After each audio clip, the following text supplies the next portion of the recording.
Good morning, Commissioners, Chief Moore, Mr. Tiefank, Madam Secretary, Mr. Inspector General, Mark Smith, Mr. City Attorney, Carlos De La Guerra, and members of the public.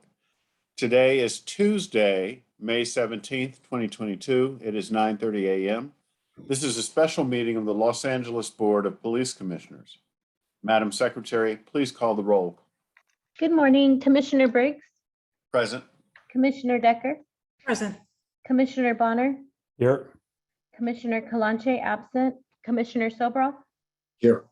Let the record reflect that we have a quorum. Also present, we have the Executive Director, the Chief of Police, the Inspector General, and the City Attorney. Mr. President.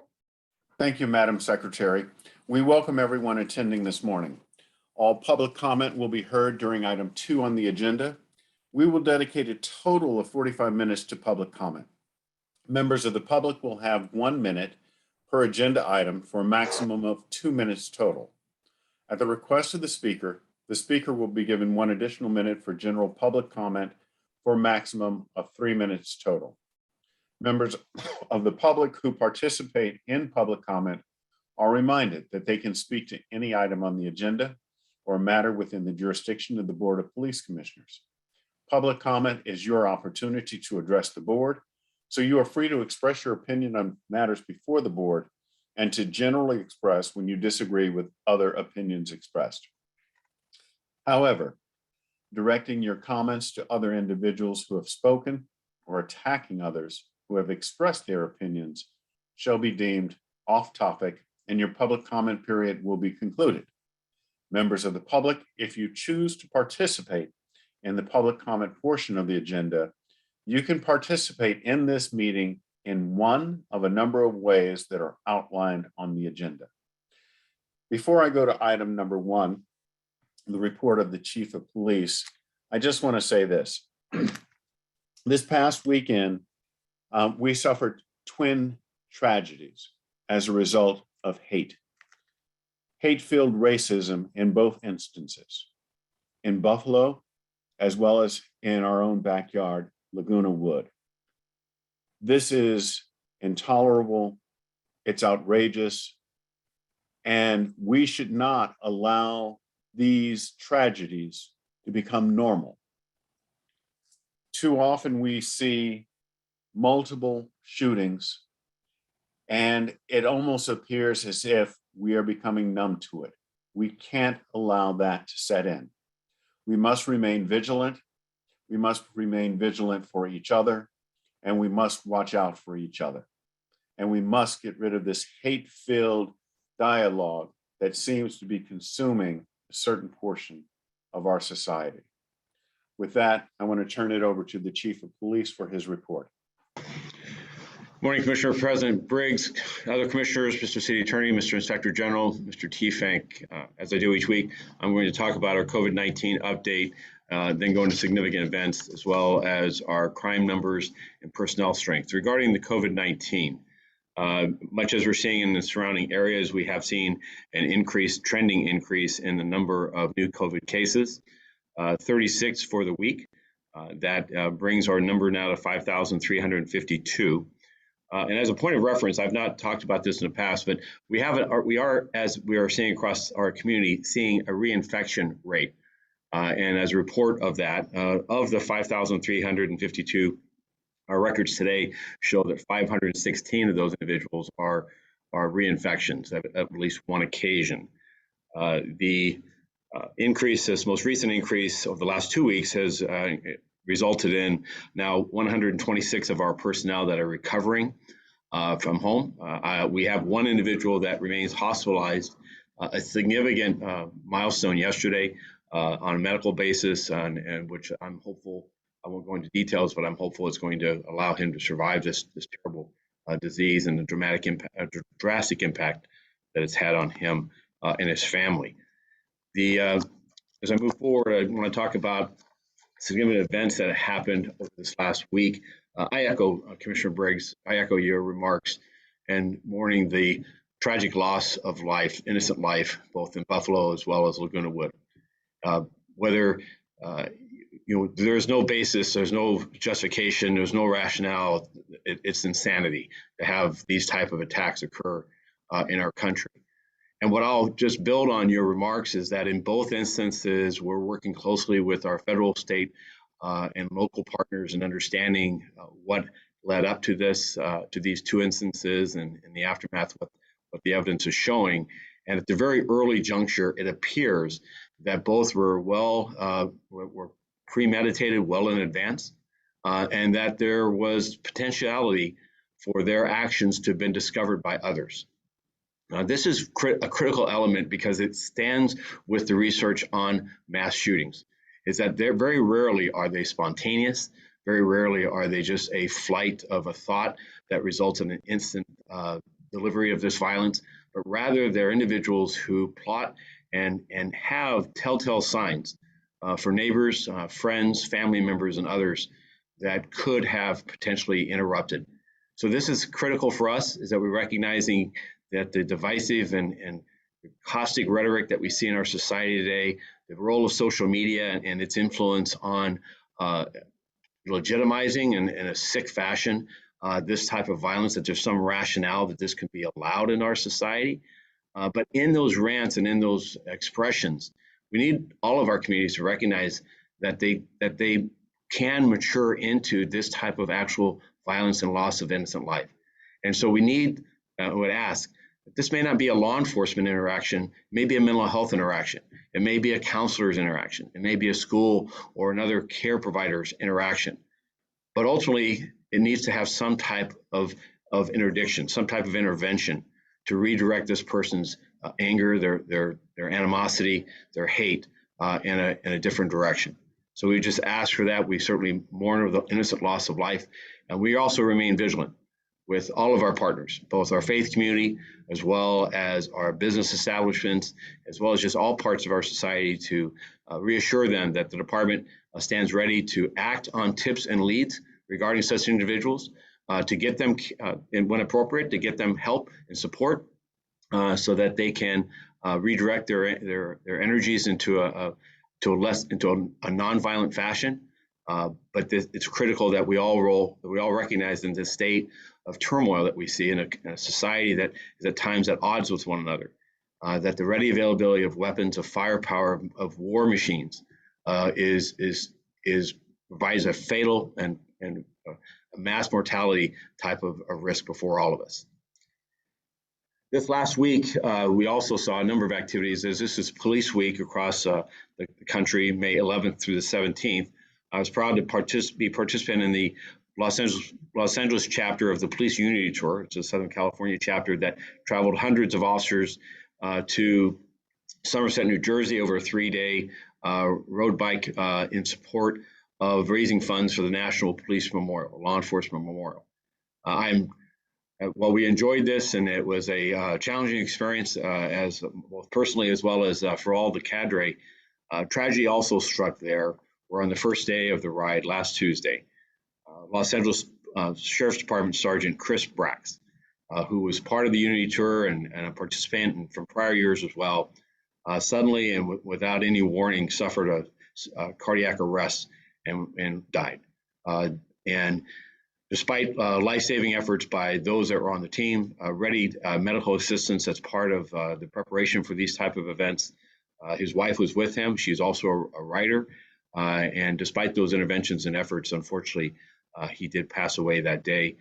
We did work and provided support and assistance to the Sheriff's Department as they went about organizing logistics of getting family and others to this location. But it was certainly a mar on a otherwise very uplifting and encouraging ride in support of a wall, a national monument in downtown or in the Judicial Square of Washington, D.C., that honors the sacrifice of 23,000 men and women of the law enforcement profession. I also attended the 34th annual Candlelight Vigil that was held in the mall in Washington, D.C. on Friday the 13th. I had the honor of reading the names of our 8 fallen officers who lost their life in service of this city, whose names are now engraved on the Law Enforcement Memorial. That memorial now has 23,230 names, with 618 added just this last year. We also attended the National Tribute that was keynote speaker was President Biden on Sunday. And yesterday was invited to the White House, where President Biden provided 15 awardees with the highest award for law enforcement and public safety officials, the Medal of Valor. I was proud to stand there and witness this heroism, this devotion, and yet also pay tribute and solemn moment of recognizing two families that their members, a fire department member, a firefighter, as well as a police officer that died in the course of their heroic actions to save lives. Over this last week, I got back here last night, and I want to say my thanks to Assistant Chief Dominic Choi, who was acting in my absence, and the entire team. This weekend, we did see a nationwide pro-abortion rights rallies, not just here in Los Angeles, but across the country. Here in Los Angeles, I'm happy to report that more than 10,000 attendees participated in these rallies. And while we supported a facilitative role in these demonstrations and in these protests, we did see two instances of protests and counter-protests result in cross complaints of a battery. I'm happy to report there were not any significant injuries, and the department will remain present in these demonstrations in a supportive role, and also want to protect the rights of all involved. And however, there will be no allowance or temperament for individuals expressing their disagreement or their debate about matters of any regard that would result in any type of violent action against another individual. Lastly, in regards to significant events, we did have a law enforcement related injury that occurred on the 10th of May at approximately 12:53 in the afternoon in the foothill area of the San Fernando Valley. There on that date, earlier in the morning at about 8:43, Foothill uniformed patrol officers responded to a radio call of a burglary suspect at the All-Star Recycling Center, located on the 12300 block of Branford Street. There, an individual later identified as Mr. Sean Town, a male, white, 47 years of age, had reportedly burglarized this location the day before and had returned a second time, now armed with a knife.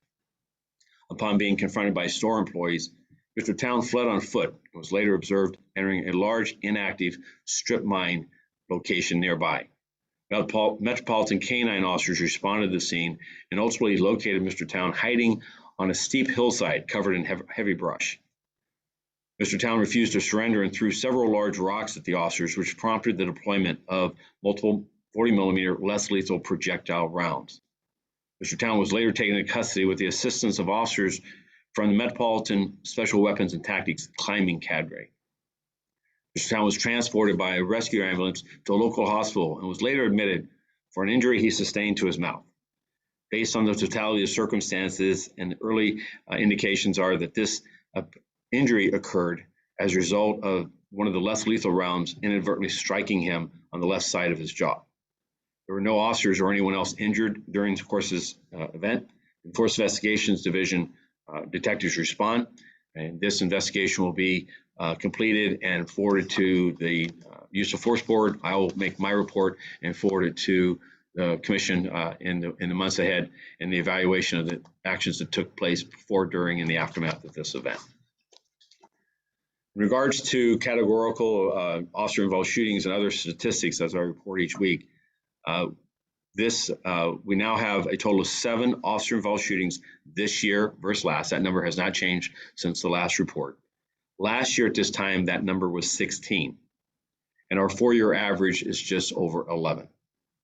We've had 3 fatal officer-involved shootings this year. That number was 6 last year, and our 4-year average is at 5. Moving over next to our crime picture, this last week we experienced 8 homicides versus 7 the week last year, same week. What's important there is that 3 of those occurred a week ago this past Sunday in the tragic loss of 3 children, apparently at the hands, we believe, of the mother. She did have multiple murder counts filed against her. She remains in custody, and the tragic loss there is just, we mourn with the innocent loss of these children. Last week, we also saw 33 shooting victims versus 20 the same period last year. What that essentially, with that increase has happened is that we now essentially are flat with 515 victims shot this year versus 517 last year. That is over this essentially flat from this year versus last year. That remains a 67% increase over a 2-year period. So our work is very much still before us in countering this violence by working with not just gang interventionists, but all members of our community to attempt to restore a sense of civility and not to see the types of people resorting to violence over minor disputes or other disagreements. On the property crime side, we have also saw a continued increase in the number of burglaries this year versus last. This year, we have a 12.2% increase in burglaries versus last year. Last week, that number was 11.5%. Over a 2-year period, burglaries are now in the plus category, 4.5%. On motor vehicle thefts, similarly, the rate of increase from this week versus last week has worsened. We have a 14.6% increase in the number of motor vehicle thefts this year to date. Last week, that number was 13.8%. Over a 2-year period, we're now at a 36.5% increase in the number of auto thefts. And as a reminder, this is a trend that began in the immediate onset of the pandemic.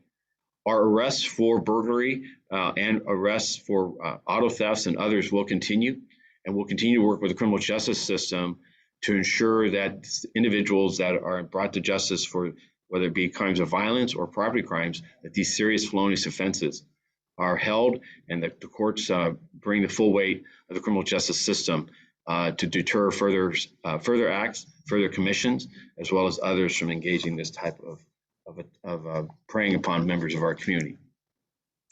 Regarding our personnel strength, we sat at 9,352 sworn personnel. That is a reduction of 28 from the last period that I reported, which was the April 23rd. In regards to our civilian personnel, we're at 2,654, which is a reduction of 6 from the previous period. I want to briefly update you on our academy numbers. This past May 9th, we started a new academy class. It has 39 recruits, and the June class will start on June 6th. And we're projecting that number to be at 35. However, Captain McCraney is working with our personnel department to increase that even further. And it's possible we may have as many as 43 recruits. Year to date, our projections now for the entire fiscal year is that we'll hire 575 new recruits. This is 77% of our hiring goal, which was 740. And this is the highest number of new hires in more than a decade. So it's a mixed bag. On one side, we're hiring at rates that we've not seen year to year or for more than a decade. We're also seeing, I believe the last stat on women within these hiring classes was 28%. Still short of our goal, but higher than we've seen in previous years. We'll also hire more African Americans this year than we have in more than a decade.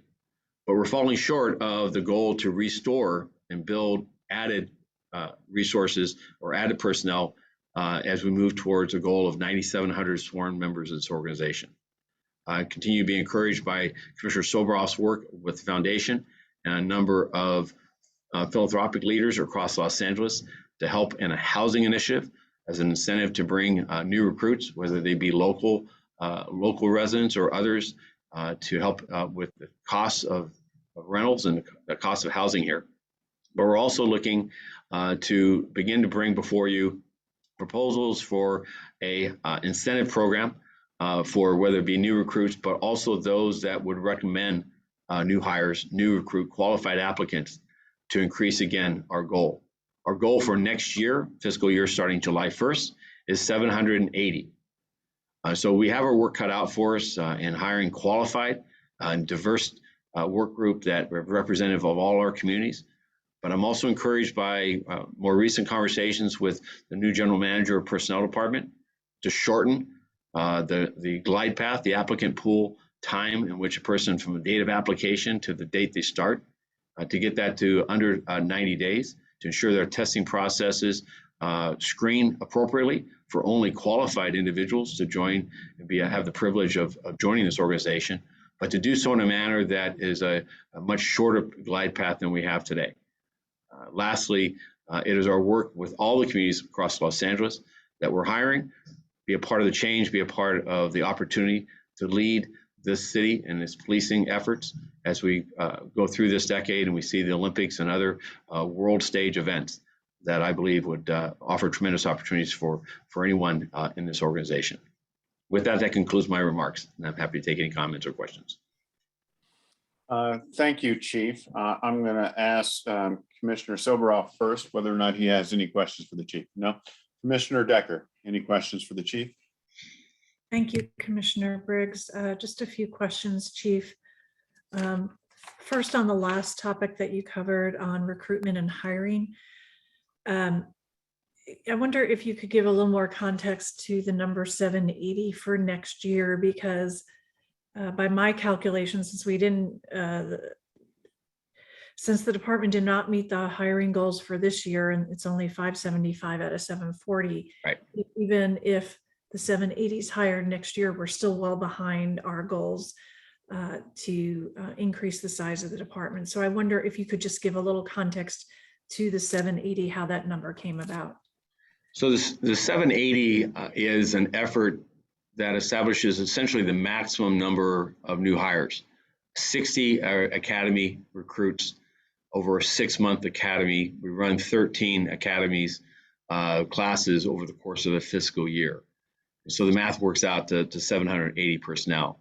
That 60 per class, we believe, is the appropriate number of striking a balance of bringing in qualified applicants, that we have the sufficient staffing and opportunity to ensure that we provide the necessary skill sets and understanding of what are our expectations, that we screen those that are out that cannot meet our expectations, and that it's at a level that is going to stay above attrition, which we project to be just over 500 personnel in the normal course of people maturing in their careers and reaching a retirement age and separating from the organization.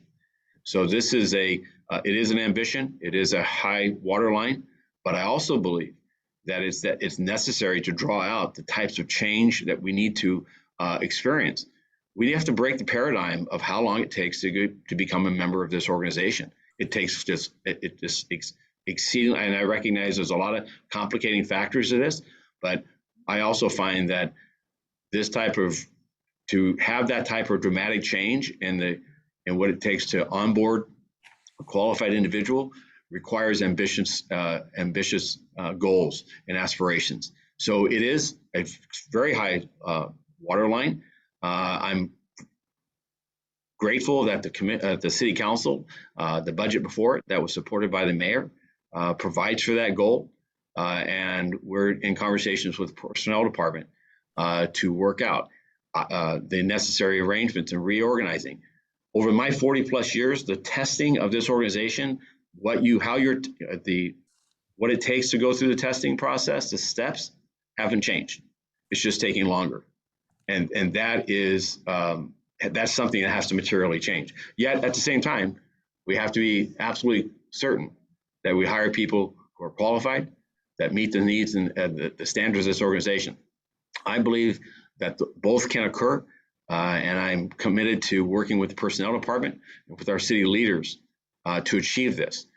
We are currently, I talk to candidates regularly that are in a background process, not in testing, but in a background process for more than 2 months. I'm befuddled by that. I do not believe that whatever influences those are, we have to change that. When a person applies to this organization, we should commit to them just as if they're buying a house. This is an expected closing date that we want you to be in an academy seat. And again, this is a process that I'm proud of the work with the Personnel Department and with this department, with Captain McCraney and his people. We will hire more people this year, as I said, than we have in more than a decade. But that's not good enough. We need to build at a higher pace. Thank you, Chief, for that context. And is it your expectation, given the conversations with City Council, that you expect it to be fully funded at the 780 for recruitment? Yes, they're going to authorize. It's my expectation that they'll authorize us hiring up to 780, and then they'll work the math out so that we ensure that the funding is there. Okay, very good. Thank you. Switching to an earlier topic you covered in your report on hate crimes. I know the department engages in a lot of efforts with task forces, outreach to the community on awareness, and hopefully that leads to prevention as well. But I wonder if you could give a broad overview of some of those efforts made by the department in the area of hate crimes. So particularly in light of Laguna Wood, our outreach and engagement with the AAPI community, we have strengthened and redoubled, particularly in the aftermath of the weaponization that occurred with the pandemic in the AAPI community. And I'm proud of the work of Chief Chow and others, our Lieutenant Booker from our community relations, our public engagement section, a number of even officers at the local level that are members of the AAPI community for awareness, for outreach, engagement, to ensure that they recognize and bring to our attention instances of hate. We believe we see hate crimes reported to us on a fairly, it's understood that we want and will investigate those aggressively. What we're less convinced that is that the instances of hate expression, verbal expressions, those type of instances are not being brought before us. So our town halls, our outreach, development of printed materials, our communications with social media is for all communities of Los Angeles, not just the AAPI community, but the Hispanic community, African American community, the LGBTQ community, that each of our communities that make up this cosmopolitan city, what I believe is one of the greatest places on earth, that we know that we have people among us that are divisive, that are prejudicial, that are biased, and that spew hate, whether it be in an in-person manner or on social media. Is to stay connected with this department as we stay connected with our Human Relations Commission at the county and city levels, to find opportunities for dialogue, to find opportunities to reinforce the standards of expectation of conduct amongst us, that we're inclusive, and that we look at this as opportunities and not as some fractured or be allowed for us to be fractured away, that we stand united. And that's with our faith communities as well. That effort is then also coupled with a strong and aggressive investigative protocol through the entire organization for any reported instance of hate or reported hate crime. There's been some who have promoted that we would take hate instances on an online fashion, that we would take them via computer.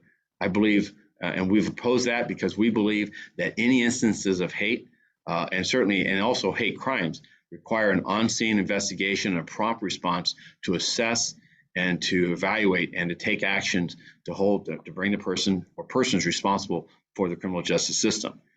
Lastly, it's also important not just that we prosecute and we seek the district attorney's office and U.S. attorney's office to aggressively use every lever, every enhancement possible, but also that our mental evaluation unit, that our SMART teams and our camp resource follow up with individuals who oftentimes are experiencing mental health issues, and it's manifested through these expressions of hate.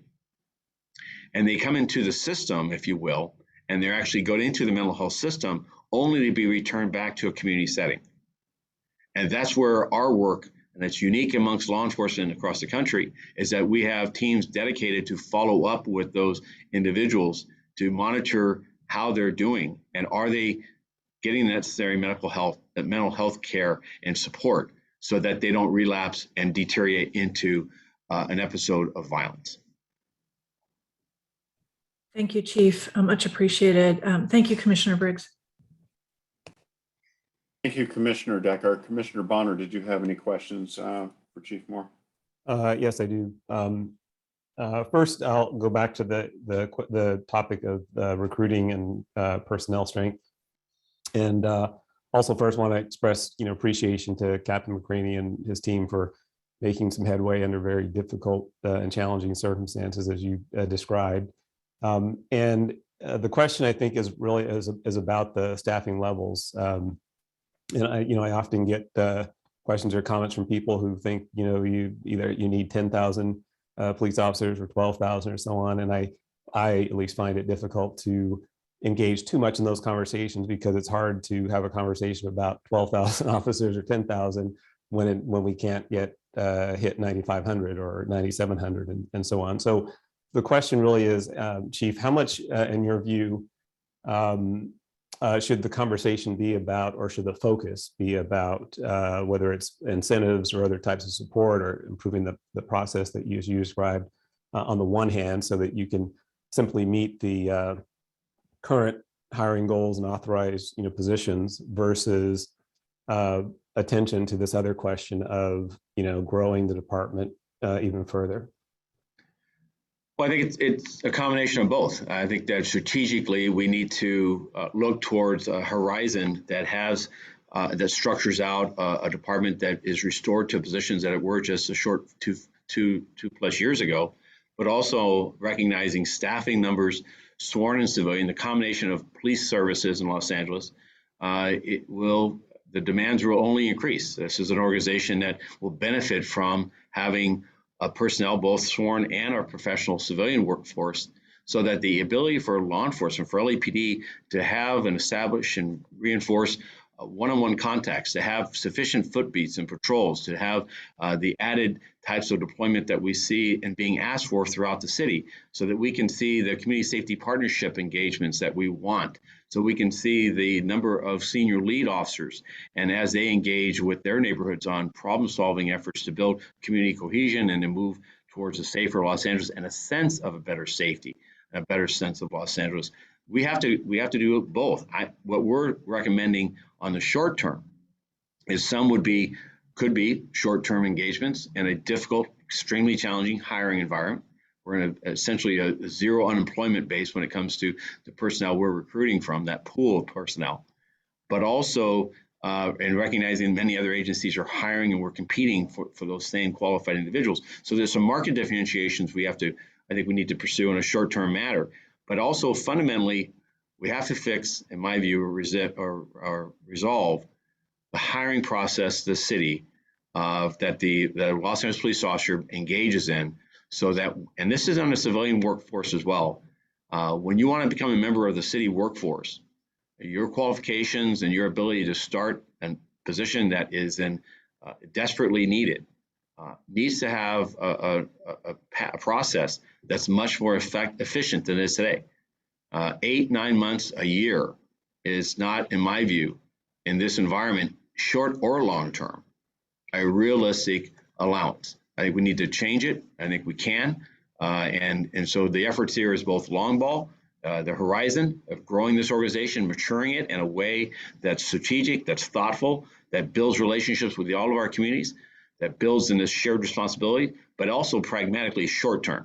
What are we doing right now to increase this? As a reminder, the first 6 months of this fiscal year, we hired 60 people per class. We had the ability to go at this. It's been the last 4 or 5 months that we've dropped well below those numbers, and we need to get those throughputs back up there. And in fairness to personnel, it was the first 6 months of this fiscal year, was in the aftermath of essentially nearly zero hiring. We only hired for like 75 people during an entire year. So we had a backdrop or a backlog of qualified applicants, but we still have thousands of applicants in the pipeline today. We get hundreds of applicants each month. And it's my belief that we lose a series of them because they have competing job offers and other agencies that are ready to offer them a job today. And while this is the Los Angeles Police Department, and I find no finer agency in which if I had to do it all over again, I'd be right back in the applicant pool for this site.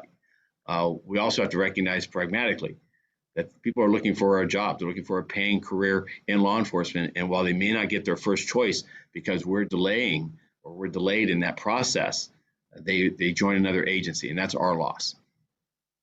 So it's a combination of events. I think the city has never been simple in the sense of just one aspect or another. We can do this in a strategic way that has immediate results today. In the coming weeks and months, we need to, and then also the long ball commitment to restoring us to where we were pre-pandemic on a glide path of increasing our staffing so this department can be and will remain a leader in law enforcement because we build effective relationships at a community neighborhood level with sufficient, well-trained, and qualified staffing. Thank you, and I appreciate and accept, the distinction between the near and longer-term strategic interests. I do, it just at least appears to me that in some of these discussions, one has a potential to kind of overshadow the others. And so saying it's easy for people, and particularly the public, to fixate on a number of officers versus the more intricate and complicated issues of dealing with the personnel department, the process, and others that you've described. And so, and there's also a cost to that. I would suggest whether it's finding out what are the true cost of effectively recruiting, whether it's growing the size of the department's recruiting staff, whether it's increasing the size of personnel or investing in new technologies that accelerates background checks, whatever it is. I would suggest that there's a potential cost to that. And so it's important, at least to me, to continue to understand and try to do everything you can to perfect what's before us now, so that we at least have a stronger opportunity to meet the near-term objectives as you continue to pursue the longer-term strategic objectives as well.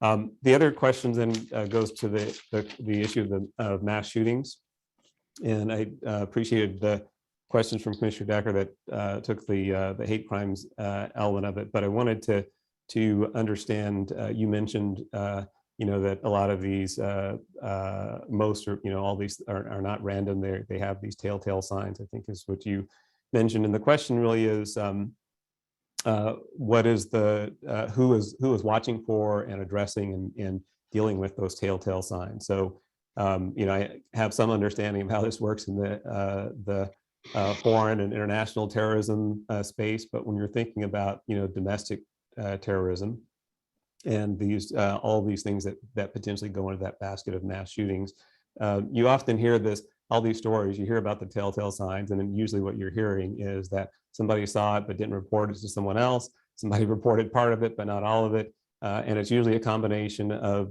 whether it's the families, the school system, the law enforcement, but and potentially many others. So the question just is really who is, when it comes to domestic terrorism and these mass shootings, one question is who is watching, who's charged with kind of watching for and reporting those telltale signs, whether it's the department's role or at least how the department fits into that. And then I noted last year there was also a couple of conversations and some concerns in the department that was expressed relative to the training, the availability of training for officers, particularly those on patrol, excuse me. And so I wanted to have that comment as well as, how do you feel about the department's level of readiness across the board? And then also, how is the department or other potentially, following and connecting the dots relative to these telltale signs?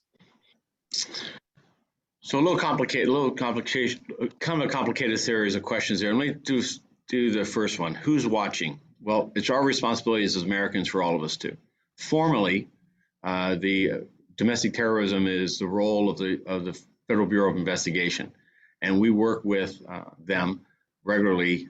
Christy Johnson, as the assistant director here in Los Angeles, that's part of the JRIC, the Joint Regional Intelligence Center, and monitoring expressions, whether it be matters that are occurring on social media, things that are being seen in school places, and or these common settings of on a roadway or on a market or a house of faith or house of worship. The network, the intelligence enterprise of the government is that we bring all these resources together, these eyes and ears. And over the weekend, for instance, in the aftermath of Buffalo, there were a series of hot briefs. What do we know? What do we have? What's the investigation telling us? So that we could be mindful of, is this a plot? Is this a singular event?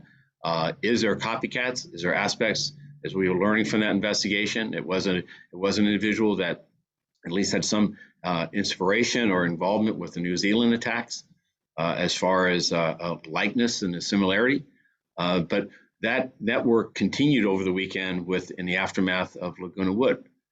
So that's the federal side, and the state and locals. We also work with our school district. I met with the new superintendent just a little over a week ago to talk about our interactions with 600,000 young people And we see instances in which there's threatened violence on the campus or near the campus, and particularly the potential for mass violence. As we work 24 hours a day, looking at tips and leads and investigating them and taking actions to interrupt or prevent acts of violence on the school workplace or the school place or in the neighborhoods around those schools. And we've had those events it's an ongoing series. It's one of the areas that we were concerned about with the downsizing of the LA Unified School District Police Department, about our capacity to continue to monitor and ensure that nothing slipped through because of a unmonitored or unrecognized emerging threat. In regards to the community, our faith-based community, as well as our communities of all various identities, we have ongoing outreach and engagement, and also communicate in an open source way. We don't divulge or compromise ongoing investigations, but we also are here to dispel rumors and to be as transparent as possible as to underlying influences and motives, as to how they, as those responsible stakeholders, how do they organize themselves to deter acts of violence and mass violence. So it's an all hands, it's a shared responsibility. Ultimately, when you say whose responsibility is it, again, I'll say it's all of ours. As Americans, we need to find where's our role and how are we helping? How are we helping to ensure that law enforcement is properly staffed, that it has the proper resources, it has the use of the right technologies so that it can detect and deter and interrupt acts of violence. And then in the aftermath of that violence, ensure that we identify those responsible and bring them before the criminal justice system so that there's an understanding that there's a sense of consequences with this. And then in regards to lastly, the matters of mass violence training. That training has continued to occur, and it will. This is a refresher and update training in regards to the role of law enforcement in a mass shooting or mass violence setting, the teamwork, the communications, the tactics in order to move towards the threat and to stop the threat as we see that the rate of violence can occur. The casualty count can be astronomical if one is to wait or hold back. And also critical is the ability to, as we confront these threats, is to de-escalate as quickly also. Be mindful of the environments in which these shootings are occurring. The market that occurred, for instance, in Buffalo is, the innocent lives that are all in that area, and officers are responding to stop the threat. And how do they do that in a way that safeguards as many lives as possible? So it's been a sobering week for all of us as Americans with this violence. The Los Angeles Police Department's commitment is to approach this in a factual, pragmatic way that shares the belief that we can all do better, and that it's not just LAPD or law enforcement that carries this burden to stop this. We've got to look at also, as you know, as you're well aware, in California, we enjoy some of the strictest gun laws, but we still have far too many guns. We still have the purveyors of guns with the privately manufactured or ghost gun prevalence that occurs. And so there's a lot of work before us, but we're committed to doing our very best as we move forward. Thank you, Chief. Just one last follow-up on that same topic. Again, using the comparison to terrorism, that situations that emerge from offshore or overseas, you often hear law enforcement representatives who talk about the number of incidents that are averted or avoided that people never see, and I can understand that. And my question is the network that you described generally, with regard to local law enforcement, the school systems and others, are there situations here locally that where I'm not asking you to speak to any detailed situation in it right now, of course, but I'm just asking, generally speaking, is the same true here locally that if on reflection you can look at situations where this network is engaged and successfully averted the situations that had those telltale signs and but did not result in a mass violent situation? Yes. Thank you. Thank you, Commissioner Bonner.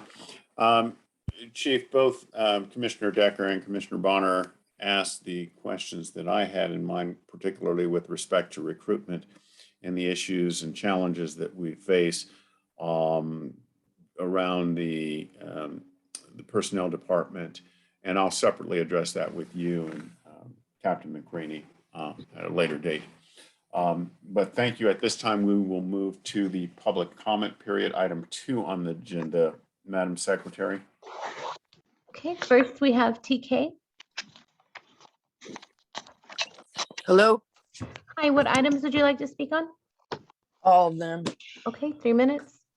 Power and strength to all the families impacted by police violence. It's really disgusting to hear Michael Moore open with, COVID cases. And then he goes on to talk about the folks that were murdered by a white supremacist. And he talks about how this man needs mental health services and whatnot. He's a murderer. This was a planned, this sicko went in and killed these folks. It was a planned agenda. Okay?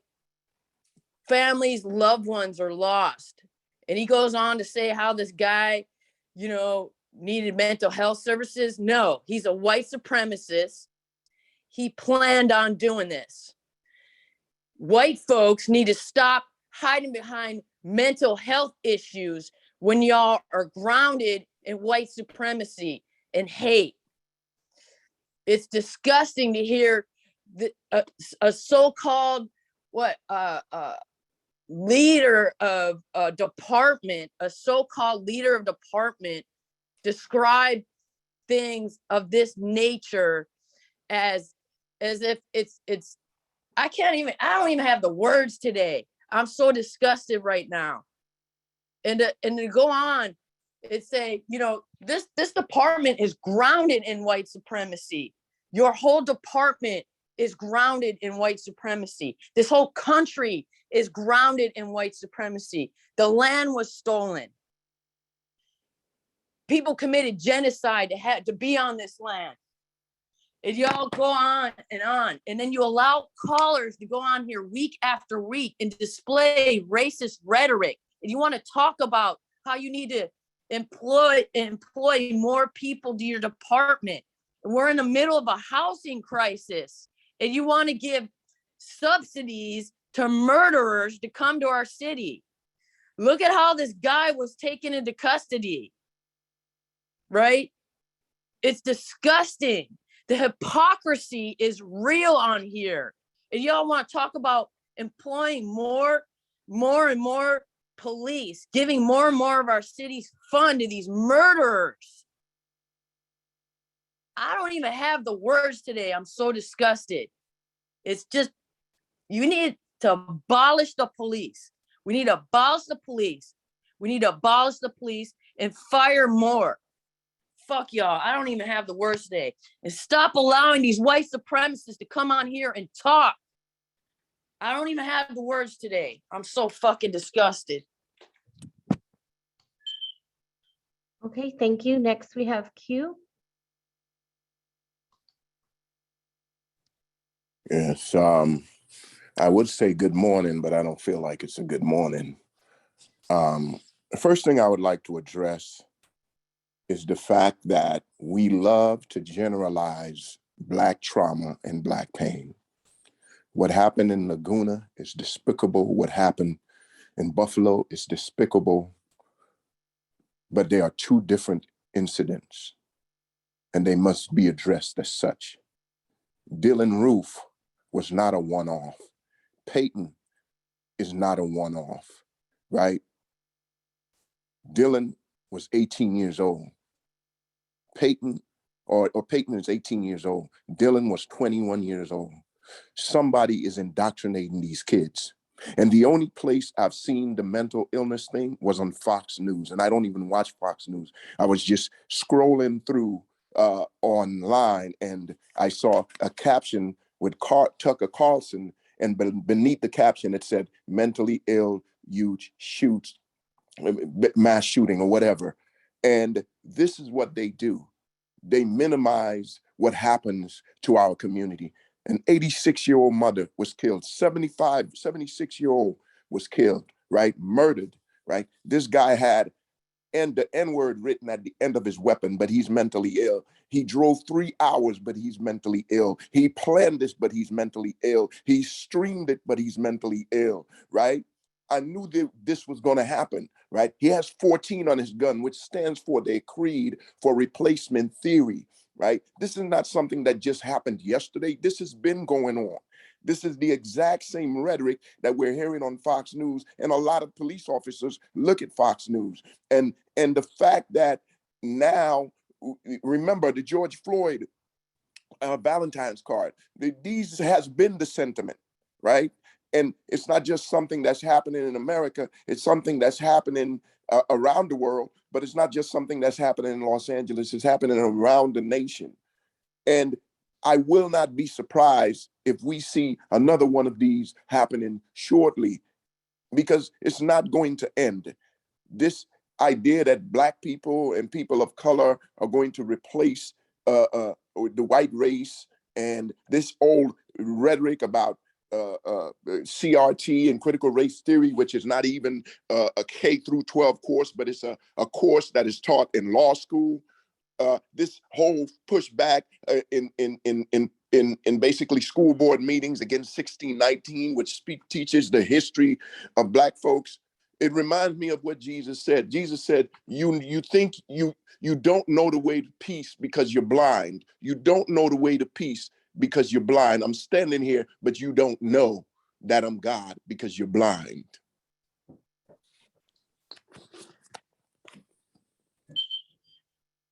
Okay, thank you. Next, we have caller ending 3146.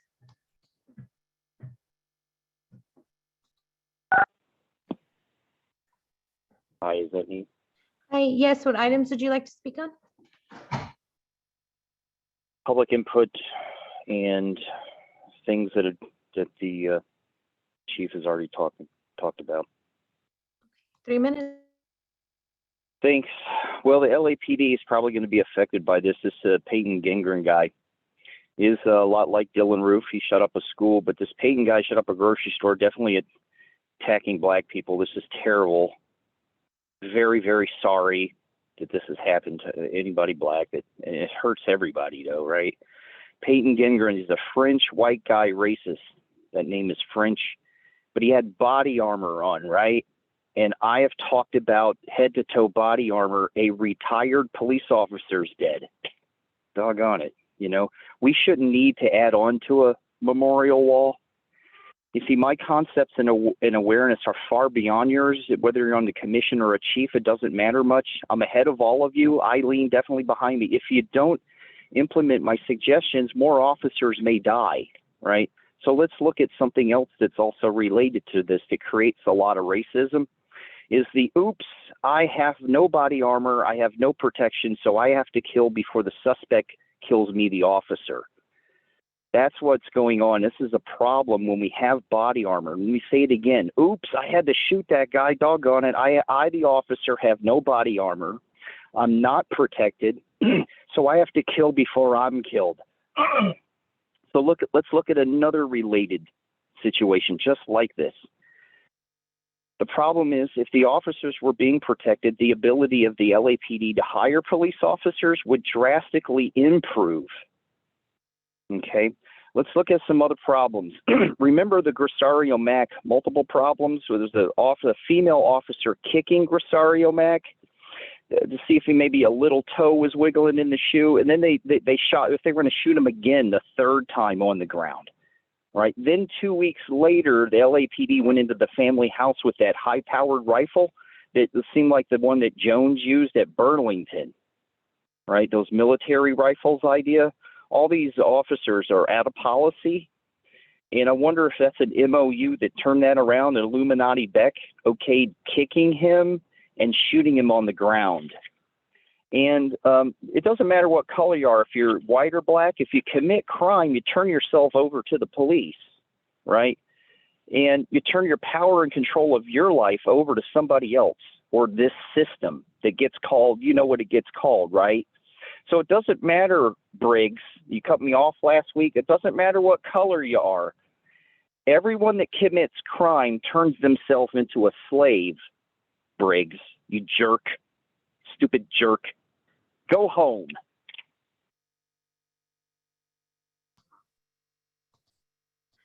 Okay, thank you. Next, we have Philip Tabby.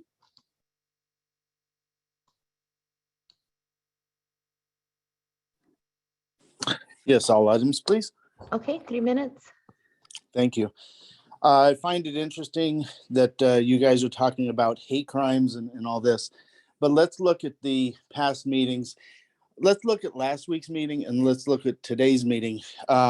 Straight, somebody called other callers white supremacists, and that I think should be kick them off the call right there. There's rules in the beginning of this meeting that Briggs reads out, but it doesn't seem like they matter. Let's talk about the jab.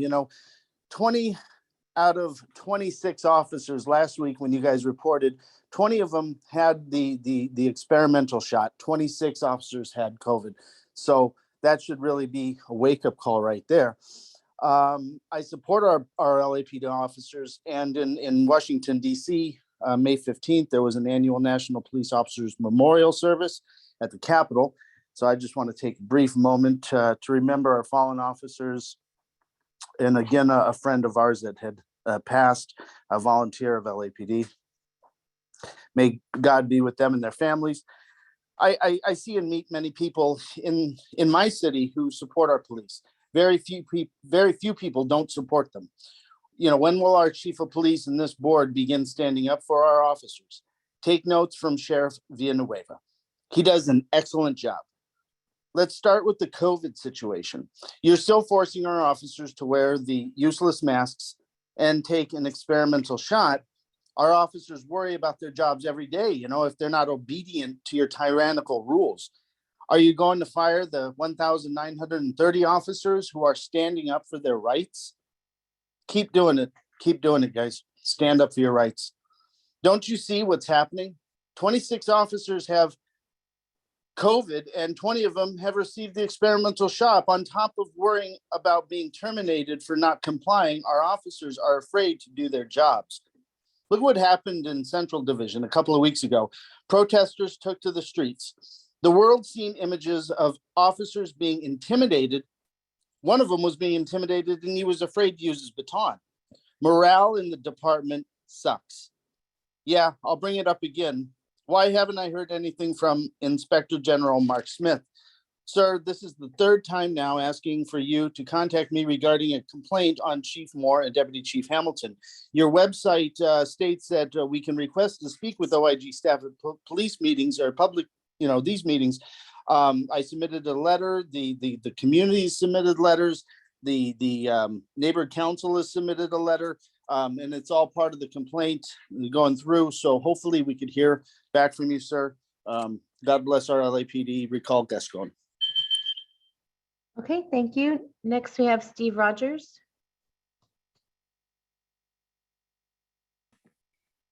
Good morning. Good morning. What items would you like to speak on? All items, please. Okay, 3 minutes. Thank you. The United States of America is a constitutional republic. We are all children of God and all lives matter. I think that opening is more important than ever in light of the recent incidents and what I've been hearing on this meeting.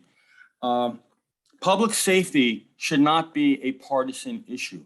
Public safety affects all of us, regardless of color, background, or any other characteristics.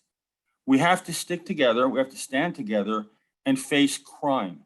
That's what we try to do every week, is bring comments that will help community policing and improve public safety. Everybody has to do their part, like Chief said. The public has to do their part, but the LAPD has to do their part also. What I'm seeing is personnel strength is down. I don't think the average police officer today would recommend the job. The best recruiter is a police officer, to talk to friends and family and people who would be good for the job. If you want to divide people, you can divide also in different ways. Let's stop dividing people by race. This is being done in the LAPD constantly. It seems to be color obsessed. And what we really need is a colorblind meritocracy. When people call the police, they want a professional police officer that can handle the situations and do the job. It really doesn't matter to the vast majority of people what the color or gender of the officer is. They should come in one color, blue. That's what the color should be, blue. The reality, if you want to divide people by race, is that the LAPD is, and I don't like these terms, but I'm going to use them, minority majority. Okay, and I don't use the term people of color either, because I see people as people. But let's start trying to look at people as individuals and not use group identity politics to blame or vilify or anything like that.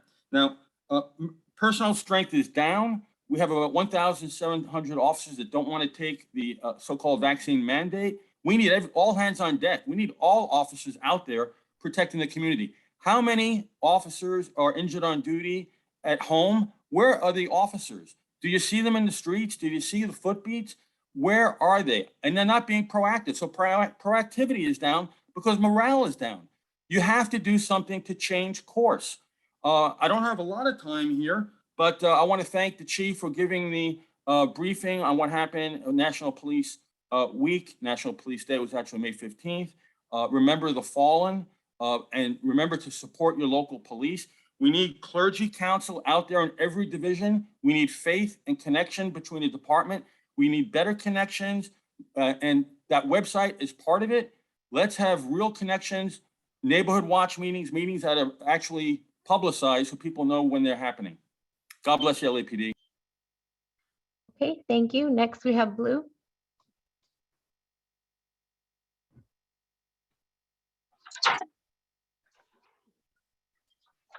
Good morning. Can you hear me? Good morning. Yes, what items would you like to speak on? All items, please. Okay, 3 minutes. Okay, thank you so much. Thank you for this 45 minutes every week and giving us the platform to speak from the public. I want to thank the chief for giving us COVID updates. I think it's important for us to know, being again that LAPD is out in the elements, and it's important for us to know what they're going through. And chief, for the one that's recovering, that was good news. If there's anything we can do to support the family or just support the department, if you can let us know, whether it's on Facebook or on the police website, we'll be more than happy to do that, especially supporting the family. We know they've gone through quite a bit. Thank you for giving us an update for National Police Week. Very important. We thank our officers and we thank their families of the fallen. There's no bigger sacrifice than what these officers go through, especially sacrificing their lives. We honor them, we appreciate them, we salute them, and we thank them, as well as their families. It's a tough week, and just know, Chief and Mr. Sobroff and Mr. Briggs, that most of Los Angeles and the country support law enforcement officers. It would be nice if we can get back to the numbers that we need to be, especially here in Los Angeles. As someone put it, morale is down, and there's no better recruiter, as they said it, like a police officer. They are the Rolls Royce of department, just around the world, and I say that over and over again. They are a diverse, good group of hardworking men and women, and we like to see more officers out in our communities, out in our streets. It's wonderful to see them walking around when they're out in the city, whether it's Hollywood or LA or even downtown LA. We want them there. We need them there. So it's always a good feeling. And we always make it a point to thank them and thank them for their service. You just need to build up the morale. It's hard for anyone to apply for the job now when they're getting investigated, and waste of resources, from the dumbest thing to not wearing a mask to all other nonsense, as an officer defending himself from being attacked or having bottles thrown at him. next you know, resources are being spent on investigation.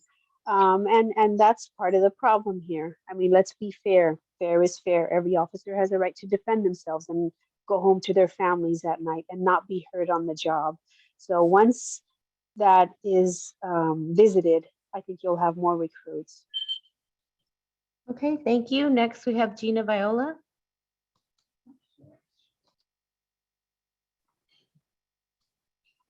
Can you hear me? Hi, yes, what items would you like to speak on? General comment. I'm going to read from Kianga Yamada Taylor's article in The Guardian.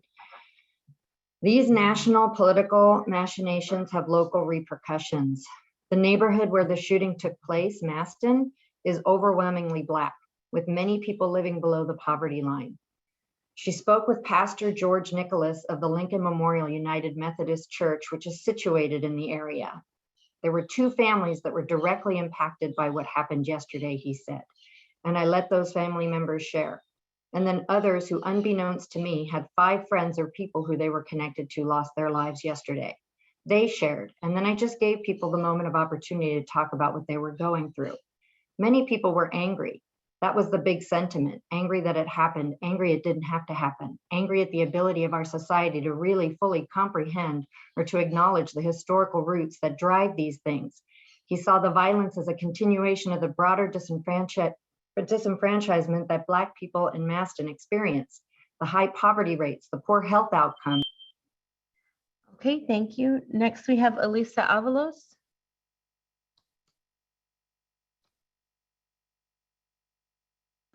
Can you hear me? Hi, yes, what items would you like to speak on? All of them? Okay, 3 minutes. I want to say thank you to the chief for his updates and to all the officers for the week of officers. But I wanted to say, the chief said that he was able to hire 75 officers. Is that because of COVID, or is it because of our councilwoman in District 7, Monica Rodriguez, that's in charge of the Chair and Safety Committee, wanted to defund the police officers? It's sad that they're only allowed to hire 500, but I feel that more people would want to become officers if our city council representatives would appreciate the officers for what they do and how they put their life on the line. Yes, many people may say we don't need them, but at the end of the day, when someone's harassing us or threatening our lives, who is it that we call? We call our police officers because they're the ones that get the proper training. They're the ones that put their lives on the line for us. They forget about their families to protect us. And this is how we're going to thank them? That is not okay.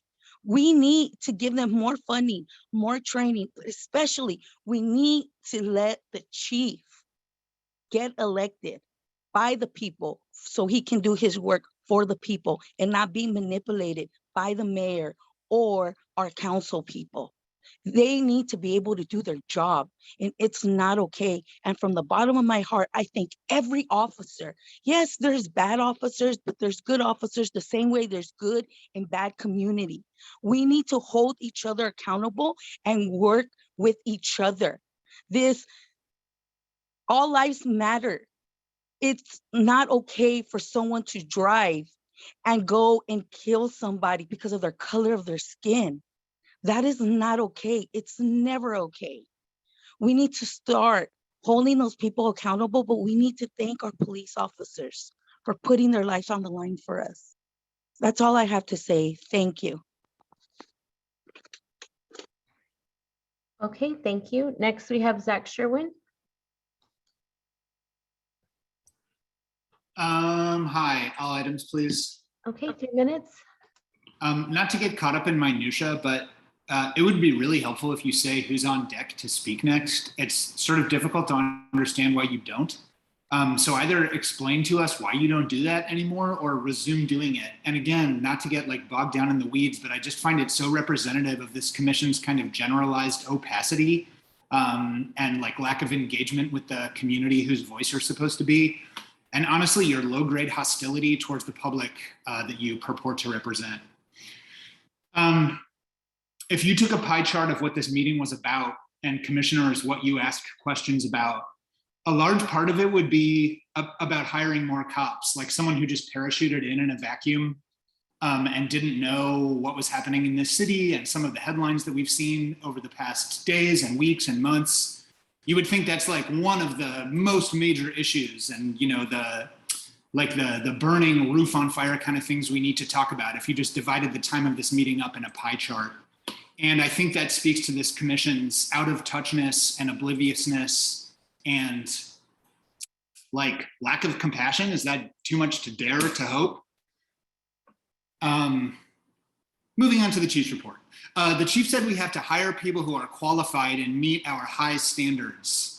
Do the officers who are hired, are we to believe that they are people who have been deemed to meet those standards? And I don't want to launch into the whole litany of wild shit that LAPD officers have done of late. Part of the reason I don't want to launch into the litany is because we do it week after week and nothing changes. Another reason is because I didn't exist and there wasn't a litany to go through. But I was struck by that remark of the chiefs that we have to get these high standard officers. And I guess I can't resist, you know, just these cops inadvertently discharging their weapons, firing projectiles at Super Bowl revelers. I actually don't have time to say the rest of what I want to, so I'll move on.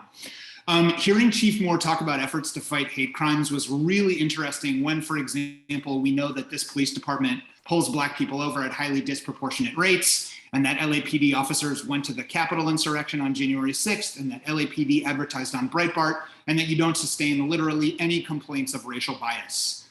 So you're part of that same problem, Moore. This commission is irrelevant. The two things you're supposed to do are to provide oversight and be the civilian's voice. Well, despite the oversight piece, the LAP does whatever they want. The chief does whatever he wants and doesn't have any career consequences. Officers who break shooting policy don't face meaningful discipline, and you box the public out at every turn. You are part of the same problem as what happened in Buffalo. A massive root structure of baleful white supremacy underlies this country. LAPD is part of it. Chief Moore is part of it. The people who call in and say all lives matter are, and so are all of you commissioners because you enable it. Shame on you. Okay, thank you. Next, we have Josie Sarate.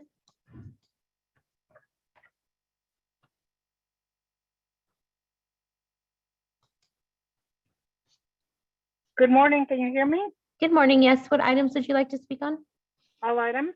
Okay, 3 minutes. Thank you. Good morning, everybody.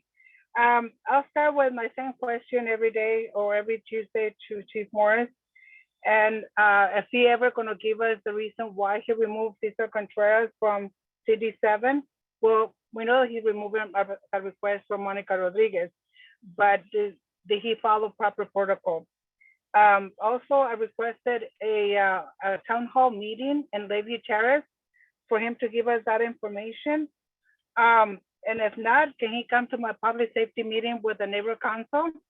I will meet the second Wednesday of the month, 6 p.m. I can send the link with whenever you ask me to. You can send me an email to josieza@gmail.com. And if you didn't get it, Foothill Division, most officers, the captain of Sergeant Ojeda, Officer Porter, they have my email if you didn't get it correctly. Also, he mentioned something about transparency. I think in order to have transparency, you need to be transparent to the community. So I think you're failing at that.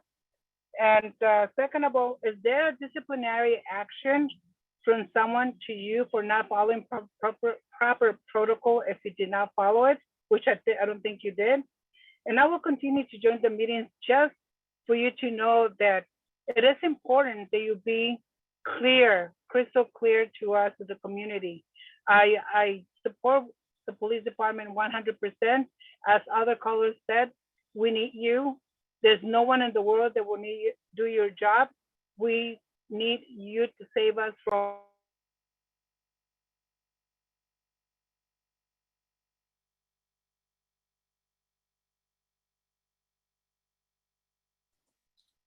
Madam Secretary, can you see if Mr. Rote is still available or did we lose her?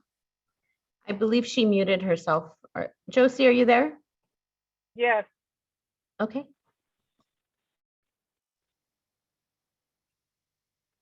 Do you want to Conclude, Mr. Rorte. Let's go to the next caller, please.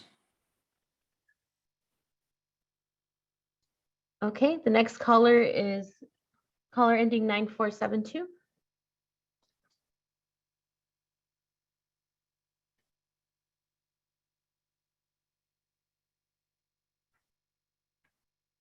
Good morning. Good morning. What items did you like to speak on? All items. Okay, 3 minutes. I specifically am addressing the issue right now with the mass shootings. This has become a huge problem with the last maybe 25, 30 years. Has anybody ever investigated and looked into all of these US patents that we have with all these different devices that can be transmitted via Wi-Fi and RFI waves and stuff like that can control a person's thoughts? Because this is becoming huge right now. Remote neural monitoring, audio spotlight, these military programs that they have, sentient world simulation, stuff like that they're really experimenting on human beings. Or how about 50 U.S. Code 1520A, restrictions on use of human subjects for testing of chemical or biological agents?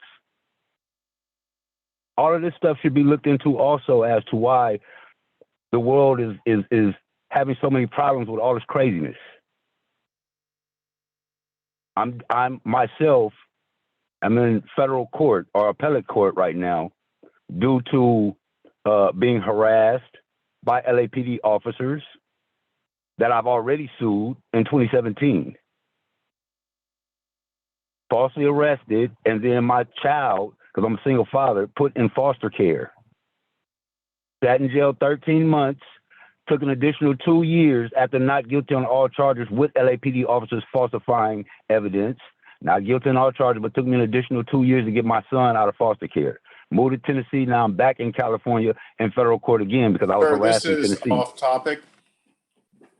Can you speak to one of the items on the agenda, or we'll move to the next caller?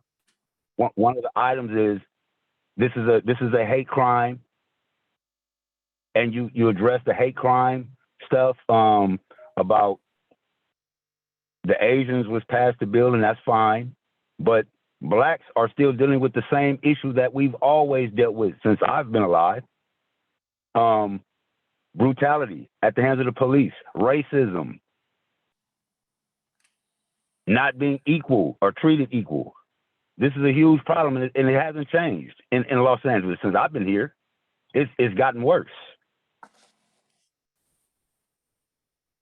This is ridiculous, and something should be done. And from what I can see, nothing is being done. It's just we talk about these issues. That's it. Nothing gets done. Have they did anything about the sheriffs that were reported they were gang members of sheriff gangs? Has anything been done about that? Los Angeles is ridiculous. Okay, thank you. Next, we have Baba Akili. Yes, I knew that you all would come on and, and talk about what happened in Buffalo. And it's so contradictory, excuse me. First, let me say, I want to speak on all items. Excuse me, I'm having a little problem with my throat.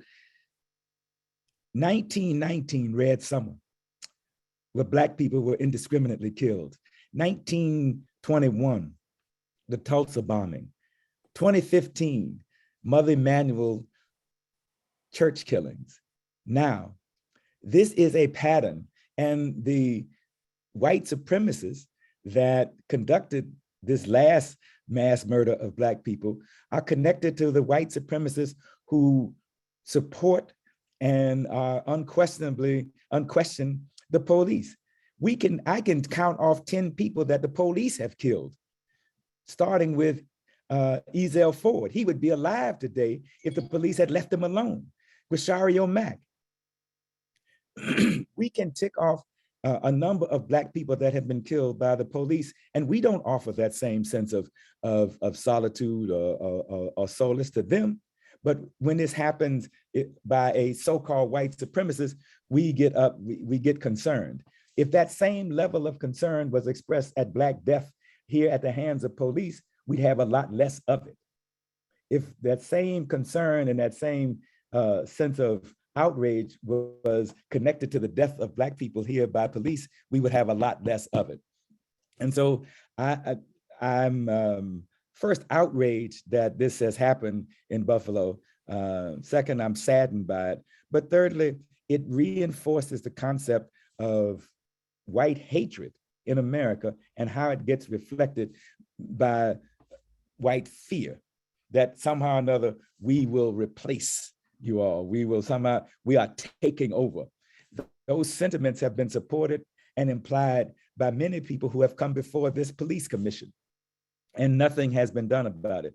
I want to speak to police accountability and what we need to do in terms of making sure that the police are held accountable as an extension of the white supremacy, institutional racism, individual bigotry, and mass denial that exists within Los Angeles and the rest of this country. And so I would ask you all to not make those so-called sentiments and express your outrage about what happened in Buffalo when you don't make those same comments about the Black death here in Los Angeles.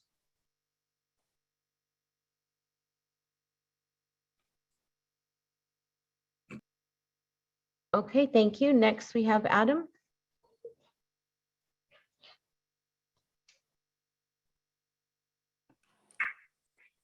Hello?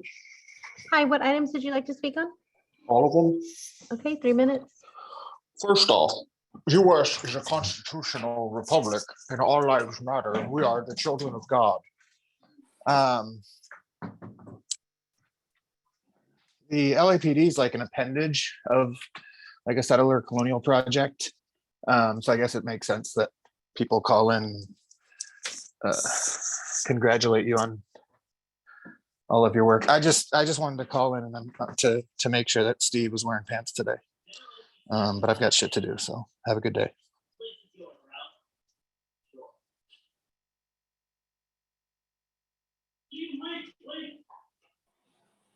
Let's go to the next caller. Okay, Mr. President, that was our final speaker. Okay, thank you very much, Madam Secretary. At this time, I move that the board adopt the following finding. While on February 22nd, 2022, the governor issued a proclamation rescinding various COVID-related provisions, the COVID-19 state of emergency declared by the governor on March 4th, 2020 is still active and remains in effect. The continued state of emergency and the persistence of the highly contagious COVID-19 variants in Los Angeles County, as reported by the CDC COVID-19 tracker, create circumstances that directly impact the ability of the board members to meet safely in person.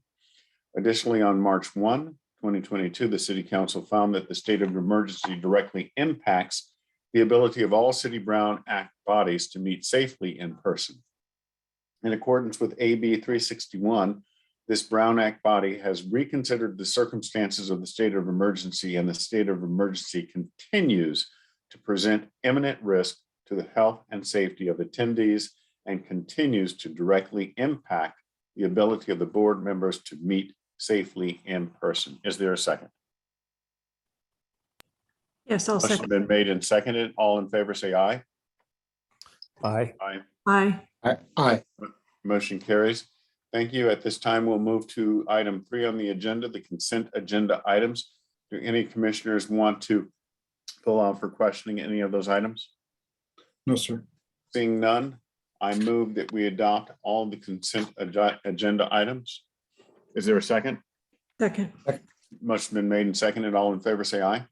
Aye. Aye. Motion carries. Thank you. Let's go to item 4 on the agenda. The department's report and update on the adult and juvenile diversion programs. Can we have Deputy Chief Chris Pitcher, please?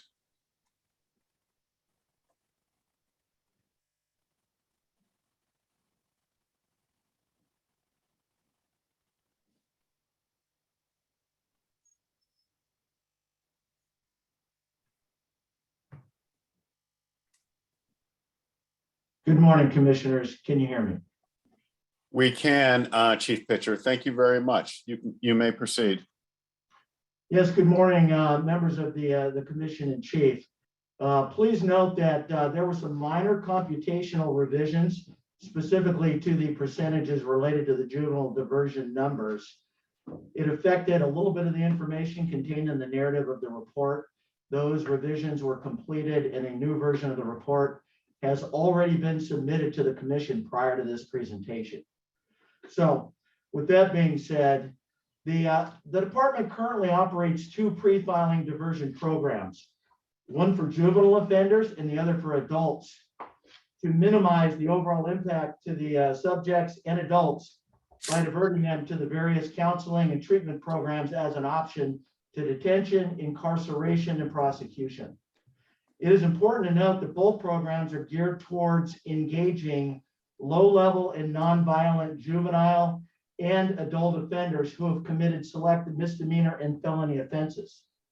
Participation in both programs is at the total option of the juvenile offender and their parent and the adult offender.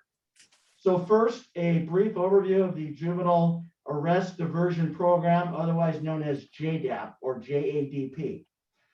First implemented in 2013 in Operation South Bureau, the JDAP works in partnership with CBOs or community-based organizations to divert juveniles 11 to 17 years of age with no or minimal criminal history away from the criminal justice system and into viable programs to address a variety of personal needs.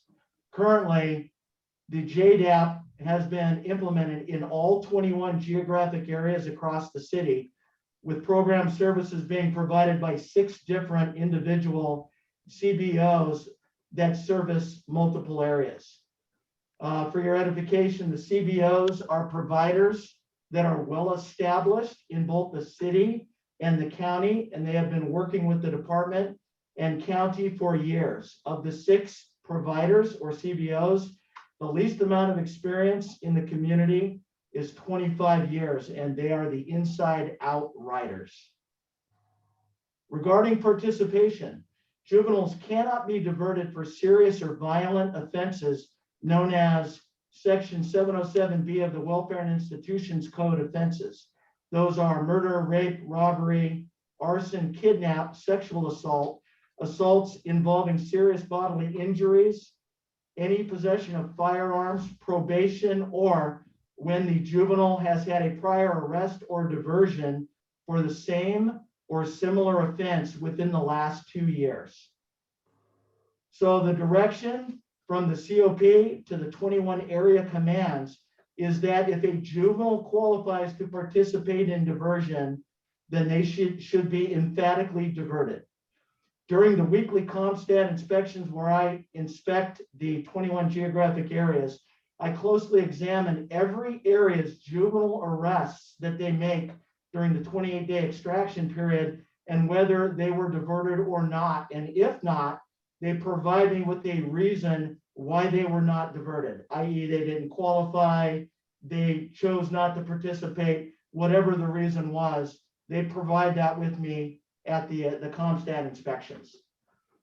So if a juvenile fails to complete the terms of the JADP, the CBO of which they are partnered with notifies the department within 30 days, who in turn advises the DA for filing consideration of the original criminal charges.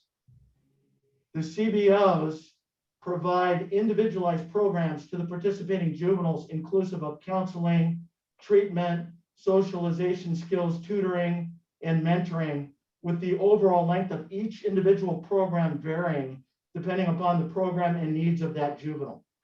Since 2019, JDAP participants have been closely tracked, monitored, and reported on by the 21 area juvenile coordinators who are monitoring their cases, and they report these to the JADP coordinator at Juvenile Division, a Detective Catherine Gruhl, who works for me. She closely monitors the programs, the performance metrics, and troubleshoots the issues regarding the JDAP program with the district attorney, probation, the CBOs, and also the participating area detective personnel. In 2019, Detective Bureau standardized the JADP process at the geographic area level through a Chief of Detectives notice, and is currently working with the city attorney on the development of a standardized MOA or memorandum of agreement for all of the CBOs to ensure a consistency of services, notification, cooperation, and operational requirements between them and the department. Detective Bureau is also working with the County of Los Angeles, the Youth Development Department, or YDD, and its director, Refugio Valle, to enhance the JADP process. As many of the JDAPs, the CBOs, are currently already under contract with the YDD. This contract is an extensive contract and includes continuous funding provided by the state and county, the yearly program evaluation for each of the individual CBOs, set program services and stringent requirements for each CBO, inclusive of vetting, insurance, facilities, service delivery, and staffing requirements. Overall, the JDAP's yearly participation has been increasing incrementally during its years of operation. And here are the specific statistics related to its participation and efficacy for the years 2019, 2020, and 2021. Juvenile arrests by LAPD for comparison purposes for your edification. In 2019, the department made 1,570 juvenile arrests, 1,000 of those felony, 570 misdemeanor. In 2020, the department made 1,205 juvenile arrests, with 870 of those for felony, 335 misdemeanor. And in 2021, the department made 1,185 juvenile arrests, with 969 of those for felonies and 216 for misdemeanors. So getting back to the stats for JADP and what it's produced over the 3-year run in 2019, 20, and 21, the geographic areas collectively have diverted a total of 949 juveniles to JADP CBO resource providers for an average of 316 per year. To date, for the 3 years, 508 juveniles have successfully completed their respective programs, whatever those were, at whatever length they were. And there is a carryover average of approximately 142 juveniles still participating each year because of the program lengths vary by the need or needs of the individuals. They may be engaged or enrolled in one or more programs at the same time, which can exceed the calendar year or the actual 365-day time period. 87 juveniles and their parents decided against participating in JDAP in 2019 through 2021 for whatever the reason. And now it's difficult to determine the accurate non-compliance rates for those 3 years due to what we call re-engagements. So when an individual is enrolled, they participate, they drop out for a length of time, they either come back on their own or they are recontacted by that CBO and re-engage themselves. There is also a lack of timely CBO status reporting on occasion for the individuals where we don't get the information that they have dropped out in time. We have to dig down into that, which we do, which my juvenile JDAP coordinator also does. And then also there's the fact remains that many of the original arrest charges are never filed by the DA when the juvenile fails to either engage or complete the program. This is a systems challenge. It requires continuous attention by not only area personnel from our Office of Operations, as well as the Juvenile Division's JDAP coordinator. And one of the ways we may find our answer is in a system currently in use by the YDD. And I've been speaking with Refugio Valle over the last year. they have specific contract provisions that guide and direct each of their CBO resource providers to provide timely and constant status information to not only the juvenile coordinators of each of the 21 geographic areas, but also to our juvenile coordinator for JDAP that is employed by Juvenile Division. So that is something we are looking at and focusing on to make sure that the end result, the end product produced by JADP is controlled. So that is what we're working on there. And I can take your questions now, or I can jump right into the adult ATI diversion program if you wish. Why don't you proceed with the adult diversion program, Chief Pitcher, and then we'll ask our questions at once. Absolutely, sir. So shifting to the alternatives to incarceration, also known as the ATI Adult Pre-Filing Diversion Program. The ATI Adult Pre-Filing Diversion Program was implemented on June 1st of 2021 at the 77th Area Regional Jail. It operates on a 24/7 basis and is staffed in person and on an on-call basis by what we call the ATI navigators, that are the ones that assess the individuals for program participation. And so before they are, or while they're being booked in the jails, the ATI navigator basically completes that assessment to see which program, if first and foremost, they are eligible for the program. Once eligible, then they are determined for placement into one of three programs or a combination of any of the three, which is for homelessness, substance use disorder, and/or mental illness. The partners in the ATI Adult Pre-Filing Diversion Program are the department, of course, the Los Angeles County Office of Diversion and Reentry, and the district and city attorney's offices. For your further edification, the Los Angeles Sheriff's Department now operates a similar diversion program out of its Lancaster Pawndale stations in the northern part of the county, and likewise, Santa Monica Police Department also operates a similar program outside of or in their city. So essentially, the program is open to all arrestees who have a mental illness, substance abuse disorder, and/or experiencing homelessness, coupled with the fact they have no serious violent criminal history, and coupled with the fact that they are arrested for one of the 75 approved and qualifying misdemeanor or felony offenses. If they qualify for the program and accept, the arrestee is booked into the system and immediately transported to the appropriate program for housing and services in lieu of incarceration. There is an immediate 30-minute, there's a van waiting outside the jail that transports that individual to one of the many open resource providers. The completed arrest report by the officers is then forwarded to the DA or CA for filing consideration if the individual fails to complete the program. As of today, the DA has not filed any charges on any of the non-compliant individuals. However, the Los Angeles City Attorney's Office has filed a total of 5 criminal cases, 2 misdemeanor and 3 felony kickdowns for individuals who dropped out of the program.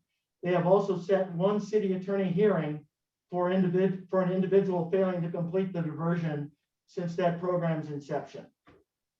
So the treatment programs vary based on the needs of the individual, and the participation in the program to achieve completion requires this.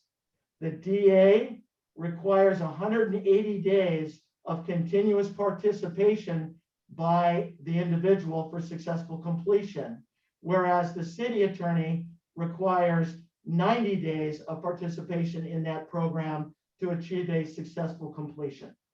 Once they are successful, the district attorney and/or city attorneys send the department, Detective Bureau, a release of charges letter notifying the department that the person is, that no charges will be sought in reference to their original arrest, which then causes Detective Bureau to complete what's known as a judicial certificate of release per the California Penal Code Section 849, which notes for the offender that the arrest was a detention only and that no charges were to be sought by the prosecutorial agency.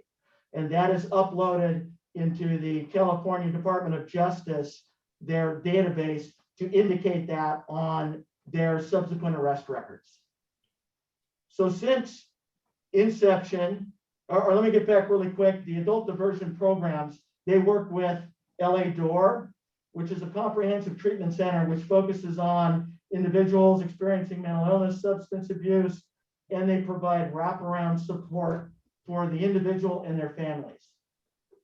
Downtown Mental Health Center is a county outpatient mental health center, which once again provides intensive mental health treatment for the individual that is taken to their facilities. The LA CADA is the Los Angeles Center for Alcohol and Drug Abuse. It is a licensed substance and behavioral treatment center that provides outpatient treatment for these individuals once taken to them by the ATI.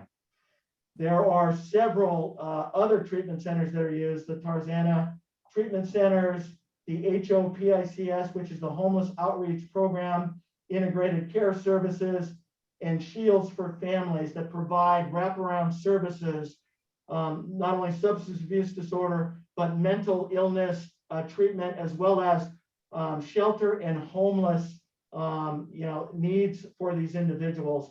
And then they also partner last with the LA Mission, Midnight Mission, and Union Rescue Missions for outreach to provide these similar services.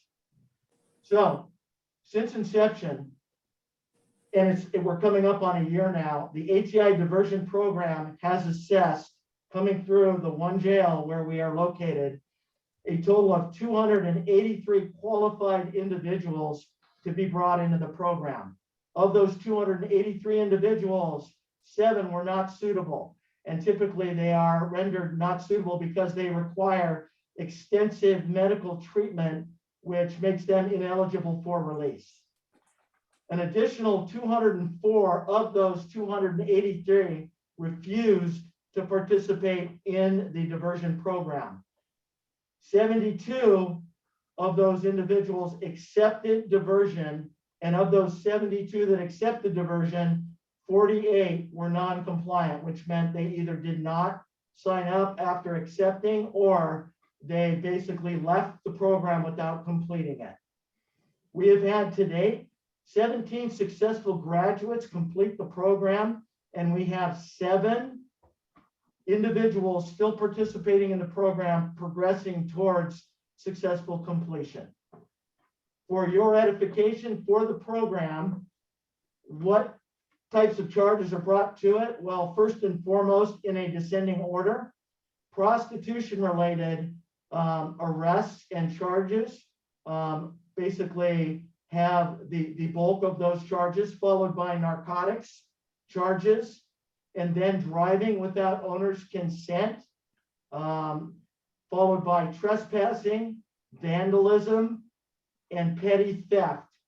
They form the bulk of the acceptable criminal charges that are typically brought in to the 77th Regional Jail for processing. So the participation success of the program as it stands today is largely hampered by a couple things.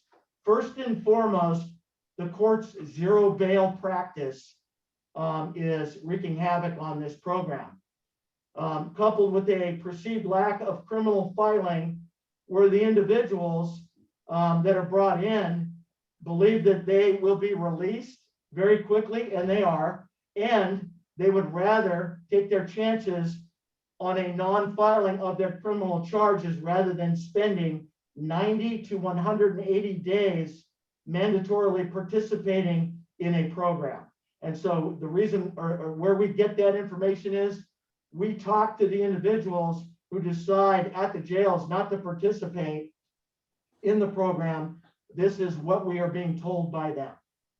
So where we're looking at right now is the department and the chief of police, we currently and continually work with the DA and CA on a collective agreement to broaden the list of qualifying misdemeanor and felony acceptable charges. Right now, we're looking at 75 charges, 50 felony and 25 misdemeanor, provided they remain of a non-serious and non-violent nature to protect public safety. All parties, when we bring these charges forward for inclusion into the program, need to agree.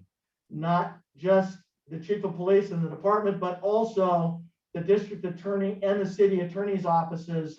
Once a charge is brought up for basically consideration, then they look at it, they talk about it, they debate it, not only in terms of the public safety issues to the community, but any legal problems that may occur, such as things such as restitution or other issues that are required under the penal code and statutory requirements.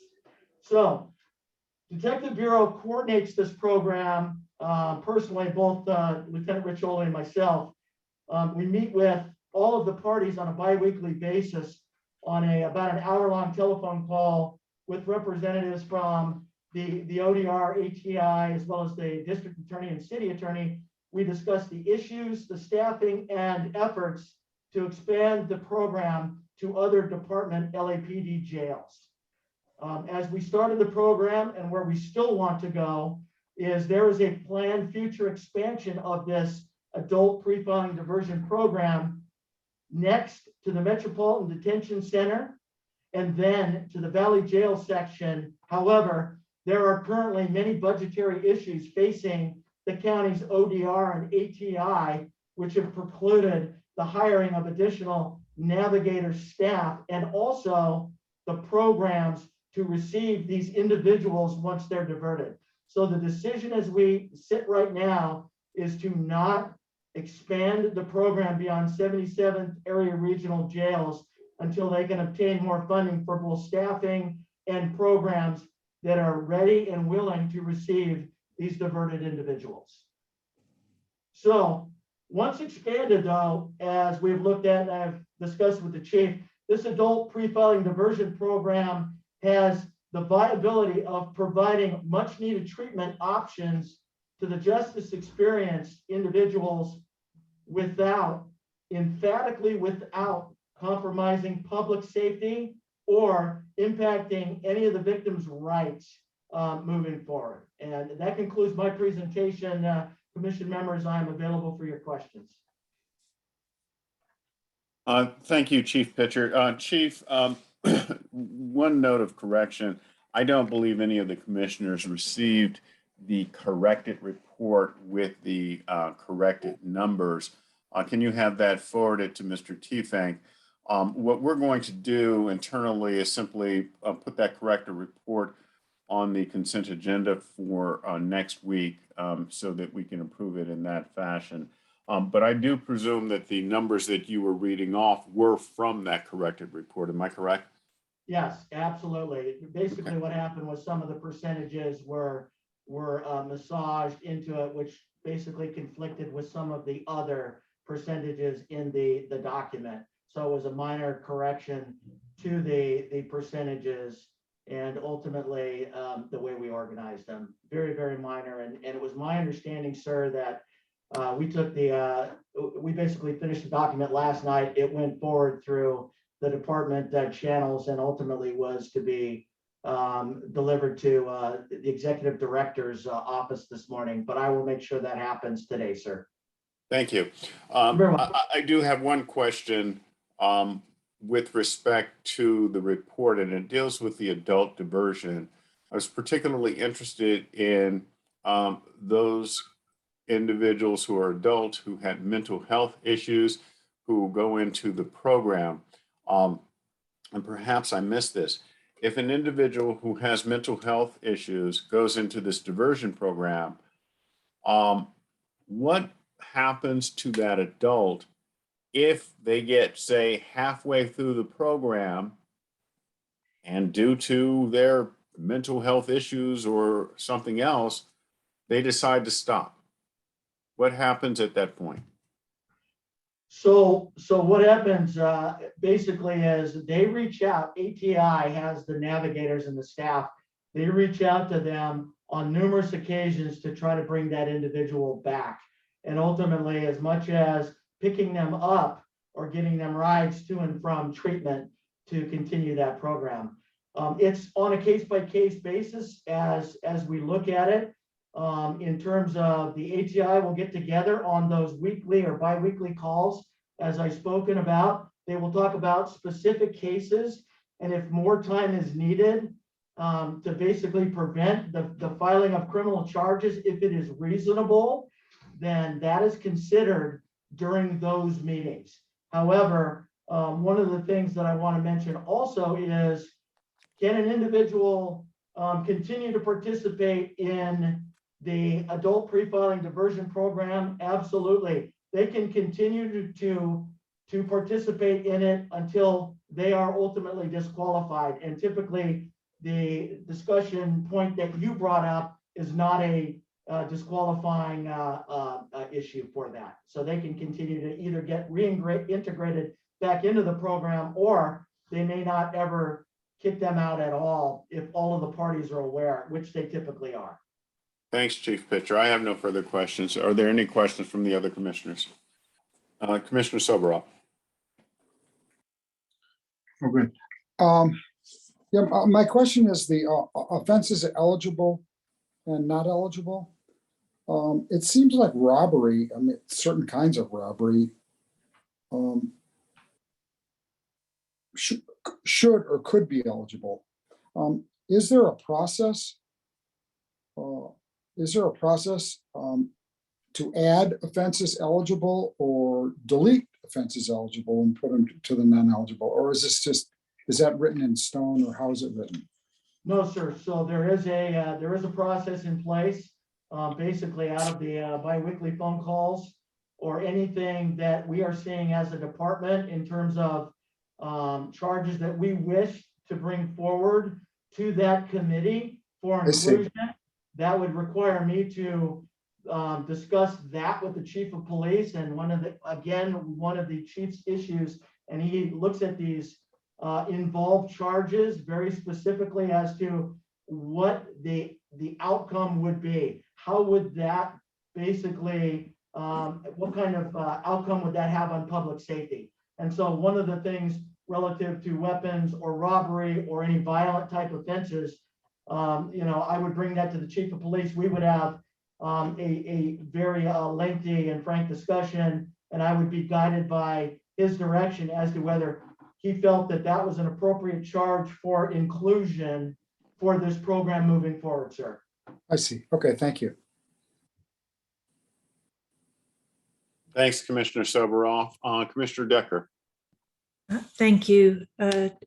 Chief Pitcher, I have a few questions, largely to be sure I'm understanding some of the numbers correctly. First, on adults, in the 2 years that I see data in the report and that I believe you reported on, there were 283 qualified individuals, and of those thus far, only, I think you accounted for all of them, but 17 have successfully completed this program. Is that correct on the adult side?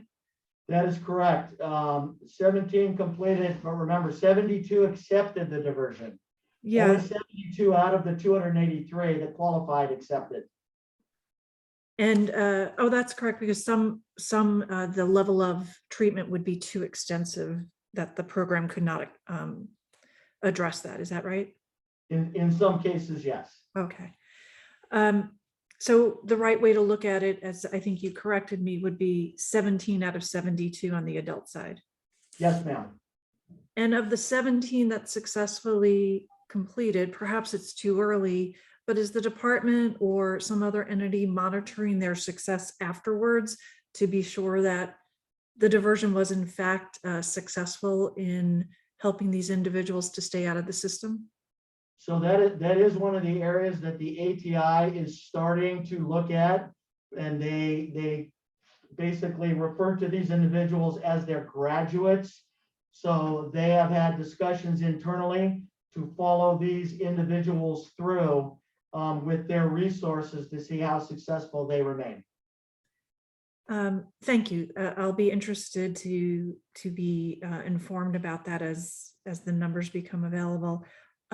You mentioned in your report and in your conversation with Commissioner Soboroff that you're looking at expanding the list of potential charges that might be eligible for this sort of diversion. Are you also considering expanding the list of eligible individuals as well, or is that not currently on the table? So this is an ATI Office of Diversion and Reentry County program where the focus is just on individuals that have these three things: substance use disorder, mental illness, and/or homelessness challenge. That is the focus of their grant and budgetary program. Understood, and I appreciate that clarification, as those are the services that they then have available to assist the individual. So turning then to the juvenile side of the equation, and if I'm reading your numbers correctly, that's where it appears there's far more success. Is that an overall, is that a correct way to look at it overall? Because I see you have, of course, it's over 3 years already, and you have 508 juveniles who have completed the program. And is it the right way to look at it is that program, perhaps because it's been around a little longer, but it is, in terms of, say, graduates of the program, generating more success at this stage? You're absolutely correct in that, as well as the number of individuals. As I've given you an average, we have a carryover of approximately 142 juveniles that are still engaged in that program, that are not counted yet as successes, but are quickly moving towards that. And many of those juveniles, we're glad to have them in the program with those CBOs. They may be engaged in one or more of those programs, which will take them and expand that, typical 6, 8, 10-month thing well into a year or more. And so we like to keep them engaged and, in those programs and receiving those. If they want 1, 2, or 3 programs and they're assessed to that is great to keep them in there, that they're receiving treatment, they're receiving mentoring and counseling on a continual basis. So yes, the JADP program is a very large success when we get them through into, and every juvenile that comes through the LAPD who is arrested for whatever, they're assessed for potential, and obviously the 707 WIC charges that are the most serious and violent exclude them from participation in this. However, they go through, each individual arresting officer and the watch commanders will look at for potential inclusion, at least coming through the door, until they exclude them. And then they work down a very detailed checklist with, once again, the focus is to get them into the program with whatever means we can that is not prevented by state law or statute. All right, thank you, Chief. That was helpful background information. But similar question to, as I asked before, but this one on the juvenile side, is an entity or LAPD tracking the graduates of the program to see where they end up over time, and of course that they importantly stay out of the system, but also to track their successes as they continue to grow into adulthood. Is anybody monitoring that to evaluate the long-term success of the program? So at this point in time, right now, the department does not engage in after the program monitoring. However, that has been a point of discussion from the 6 individual community-based organizations, as well as the YDD, the Youth Development Department of the county, in looking at these, the success rates after completion in the program. The department does not, but I know that several of these CBOs, as well as the county, is looking at engaging in that.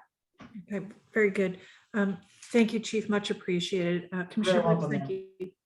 Thank you, Commissioner Decker. Commissioner Bonner, did you have any questions? Just a couple of quick follow-ups, just on the last issue. I take it if you roll it all up, both with the juvenile program that, if I recall, goes back to about 2019, and the adult program going to 2021, that one, it's maybe too early to tell whether this is on the issue of the long-term success of graduates and whether how they fare in the system. One, I'm hearing that it's a little bit too early to tell potentially, but also that these other groups that you just mentioned are just now potentially starting the conversation about how that might even be measured. Is that correct? I think that's correct with a note to add, sir. I think that the fact that when we get them at time of arrest, and rather than booking and filing charges, they are put into an assessed program where they're going to start immediately receiving services. Now, obviously, the department does not control any of the programs or operations of these CBOs. I know that the chief, as well as others, feels it's very, very beneficial to get that juvenile immediately into one of those programs so that somebody can impact their lives and grab a hold of them and provide them with necessary counseling, mentoring, or treatment. So we feel that's a success, getting them into that program right away. And hopefully, from what the CBOs do and their clinicians and doctors, they can make the beneficial success in that area for the juvenile. Got it. And when, if and when that activity, this is the activity monitoring the long-term success, takes hold, it seems to me that the department, even if it's not doing the monitoring, would be participating or facilitating in some way, given that you capture a lot of the data on arrest. Yeah, absolutely, sir. We work with the CBOs and provide whatever information they need, and we are also working with the YDD. The Youth Development Department actually oversees many of the grants for the current resource providers that work for the department and the city of Los Angeles. Working for them is not the right term, but they are the ones that have been instilled in one or more of the 21 geographic areas. So essentially, YDD already has 11 or more of these CBOs under contract, and they are moving forward. And that contract, I read that from top to bottom. It is very explicit in what it asks these CBOs to do. And one of the biggest benefits of that is it evaluates each one of these resource providers through one of the major universities, Stanford, USC, or UCLA, in terms of that CBO's approach. And if they're determined not to be effective, that resource provider is replaced. And so what we're looking at is moving towards that type of model where an outside entity can provide oversight and evaluation of a CBO that is very critical and performs that critical of a function, after arrest and moving forward. Got it. Appreciate that. And then just a question, you mentioned, I believe it was in connection with the adult program, but it may apply to both, that there's some impact of the zero bail and practice, and also that some of the individuals who are otherwise qualified may choose to take their chances on a criminal filing or the lack thereof, rather than go forward with diversion. And one, just assuming that's accurate, or you can clean that up if need be.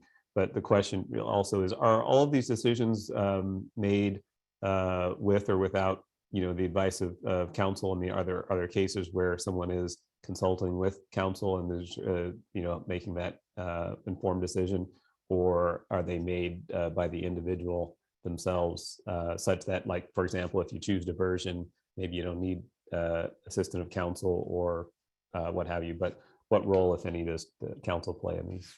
So, sir, there is a form that is provided once the individual is presented for booking, and this is the adult pre-filing diversion.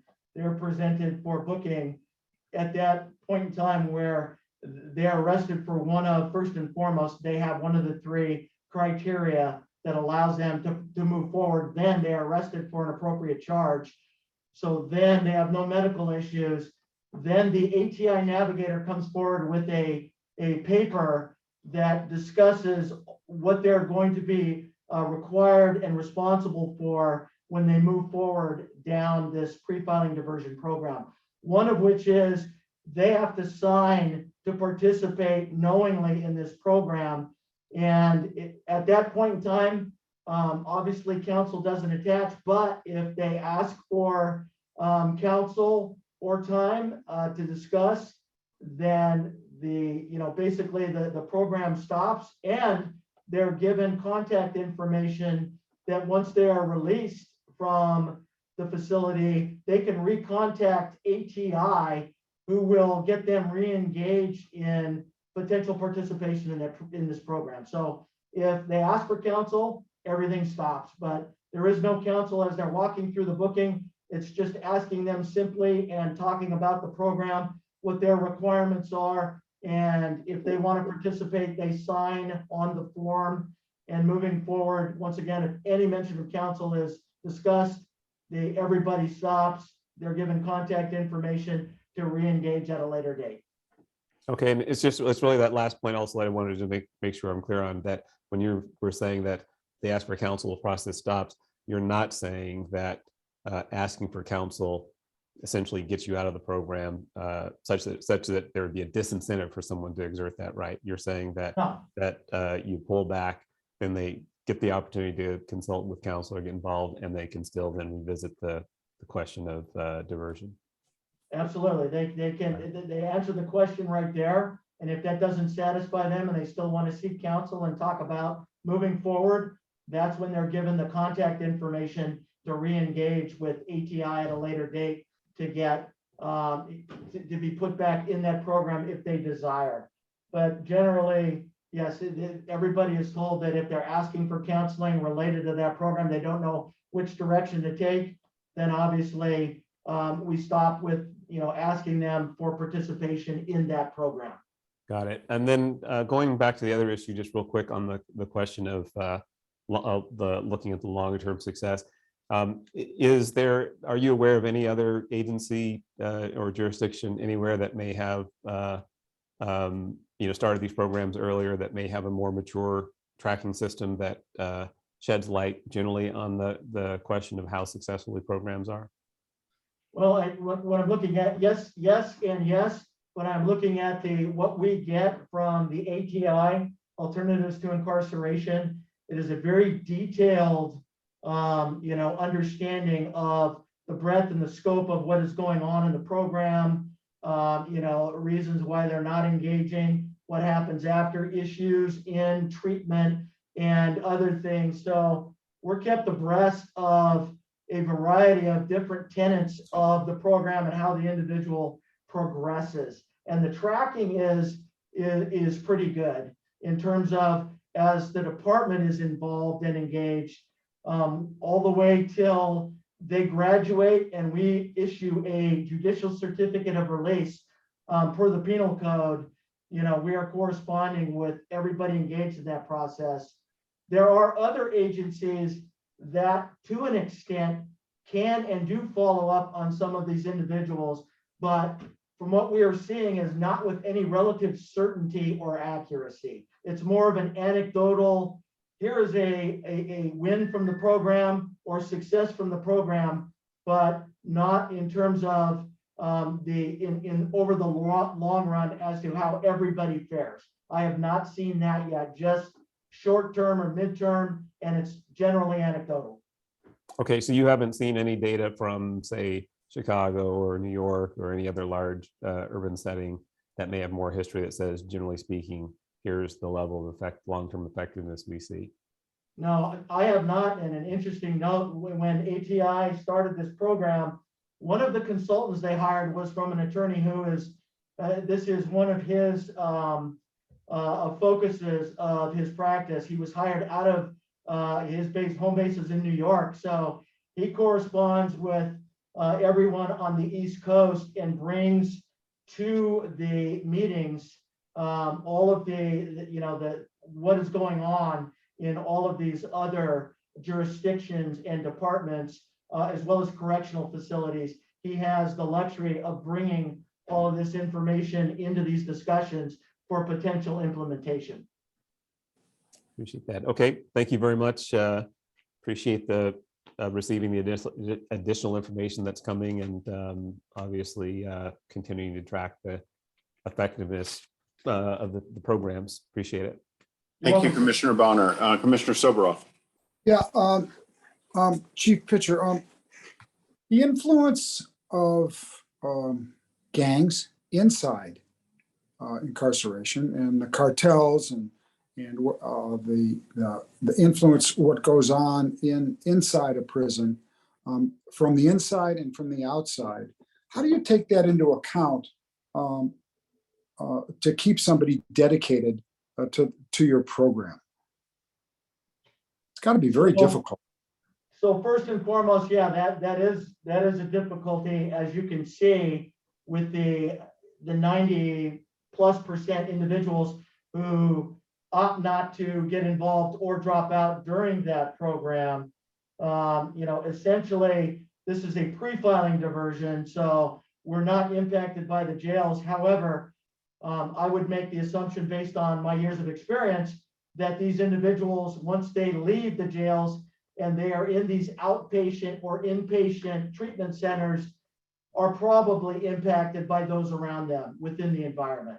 So it's clearly the issue would probably move towards what is offered by those outpatient and inpatient treatment locations and how serious that individual is in getting treatment for whatever their issue is, be it the substance use disorder and or mental illness, and how far they want to commit to that process.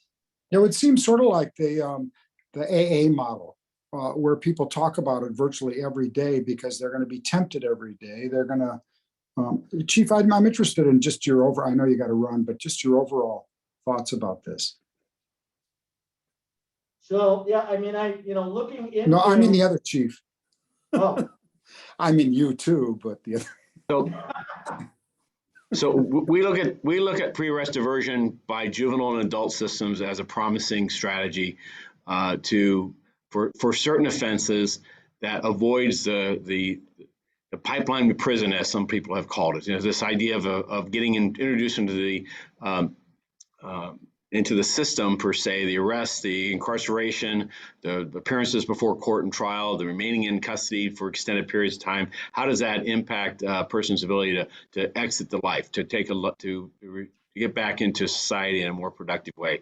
And if we can, as we're looking at these offenses, and you notice that they're nonviolent offenses, we absolutely want to see these services be successful, but we also are cautious that, and this is why, for instance, your question on robberies and on violent offenses, there have been proposals that are standing before us that would expand the adult program into people carrying firearms. And at this point, the data is just, in my view, too unclear for the department to utilize this system, this untested system, if you will, as a means of remediating and also, frankly, deterring others. We are seeing in the adult world the consequence of a lack of bail, the ability to be circled right back into a community setting as a deterrent to felony arrests taking advantage of diversion. We've seen this over the last 5 years with drug courts, and in the absence of a stick, that the carrot of diversion is less appealing. And so we're following this closely. We lead, I believe, in the county, if not the state, in the number of juvenile diversions. And it is a longer program and one that we see success. And like AA and other programs, we see a failure rate that's substantial, but we also are looking for the successes.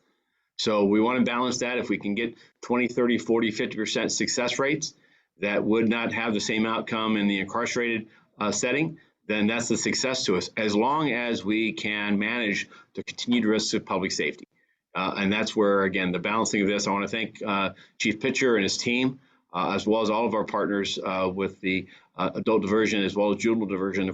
Everyone's, I think, geared towards the same pursuit, which is to give people off-ramps, to give people alternatives, and to avoid the criminal justice system as the remedy when possible. Thank you, Commissioner Soboroff and Chief Moore. Chief Pitcher, I have one last question for you. It might be multi-layered, it may not be, but of the juveniles who have accepted diversion, what percent are active gang members? That's part A. Part B is, of those active gang members, and I know you've mentioned to both Commissioner Decker in response to her detailed questioning, as well as Commissioner Bonner, that you did not have accurate information yet. So I'll phrase my question in this way about success. How many of those gang members who had accepted the diversion have been rearrested, if you know? So I do not know the answer specifically to the question of the number of gang members specifically that are engaged in juvenile diversion. However, during my weekly discussions with the commanding officers, and that is my lead-off question, is how are your, what does your juvenile diversion numbers look like? How many arrests did you make? How many did you assess? And what happened, and what types of individuals are we getting, and for what charges? And so I do see literally every week in every area that reports juvenile arrests, many of those are gang members that are being arrested and are being brought into the juvenile arrest and diversion program. The specifics I do not know, but anecdotally from my job as the ComStat chair, if you will, I see many of those individuals are gang members that are being brought forward for inclusion into the JDAP program. And we don't know what the quote unquote recidivism rate is at this point. No, sir, we don't. I mean, isn't that an important measure as to the success of the overall diversion program? I think it's one, one measure, but when we take this and extrapolate it to the adult side, the expectation is these individuals will try and fail numerous times. I mean, 6, 7, 8 times through diversion, provided they can continue to qualify before the light goes on, or they want that treatment and that treatment is successful in their lives. So we see that on the adult side, that we're going to see this individual many times before we see success. There are occasions where we will never see an individual again from the first go round through diversion. However, the expectation is with adults, there are multiple run-throughs with this, 5, 6, 7. They've seen them go through before, the light goes on, they accept diversion and treatment, and it works. And I'm not a clinician, but I would assume that to a lesser extent or degree, that scenario may play itself out with juveniles also. Thank you, Chief. At this time, I'm going to move that we table the filing of the department's report until next week when we have the completed report, the amended completed report, at which point it will be put on the consent agenda. Is there a second to that motion? I'll second it. Motion been made and seconded. All in favor? Aye. Aye. Thank you. Motion carries. Thank you very much, Chief Pitcher, for a thorough report. At this time, we'll move to the report of the department with respect to special weapons and tactics pursuit interdiction. Deputy Chief David Kowalski. Good afternoon, Chief Kowalski. How are you? Good morning, Mr. President. Good morning to the Board of Police Commissioners. Today's commission item is to establish in the form of a special order and added to our department manual a special weapons and tactics vehicle pursuit interdiction to complement our existing policy. In 2020, the LAPD was involved in 869 vehicle pursuits, 996 in 2021, and 360 pursuits this year as of April 30th. Although patrol resources handle the vast majority of these under existing policy, there have been incidents where assistance from SWAT has been specifically requested.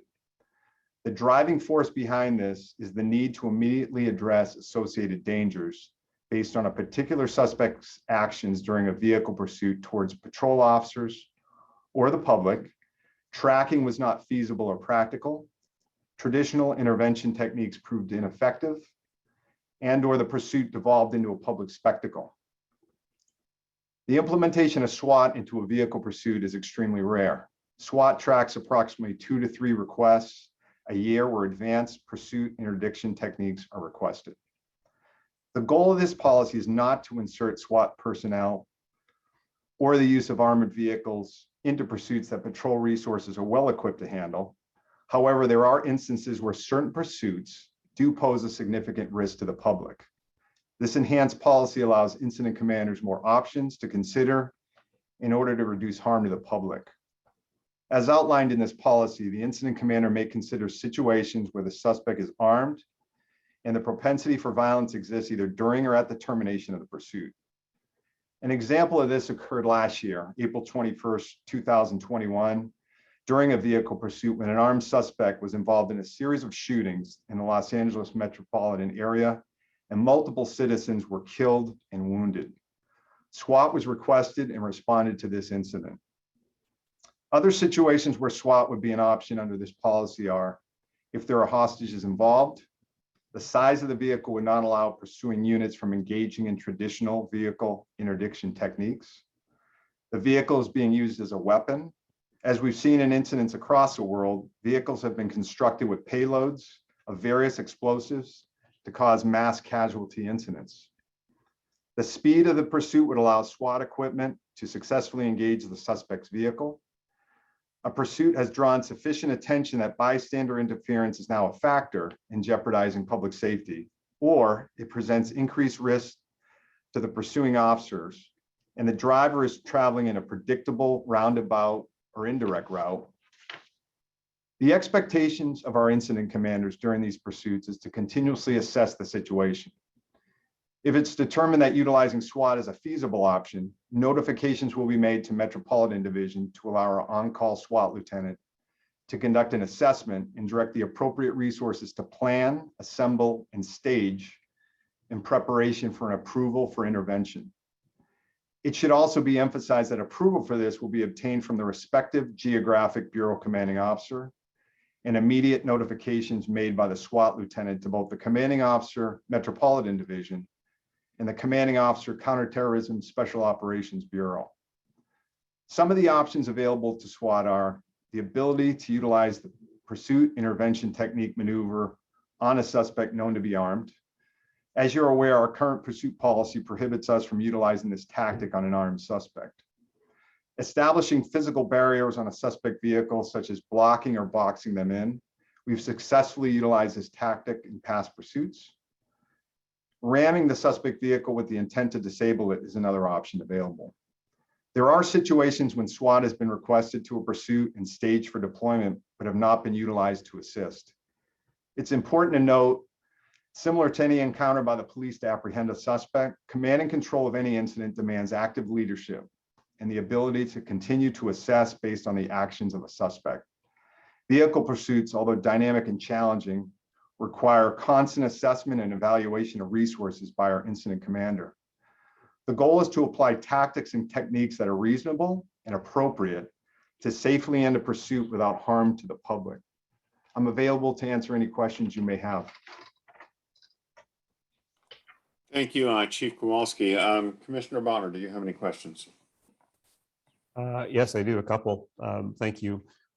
One real quick, just confirming your first point, you started out with some good data that, and I surmise these are relatively rare situations where SWAT is or would need to be involved. Yes, they are. And as I mentioned, with the number of pursuits that we have here in Los Angeles, when we've received any type of phone calls to screen these situations, probably 2 to 3 times a year. And then on average, probably once a year, we're actually intervening and using a tactic to stop a pursuit. And so when we look at the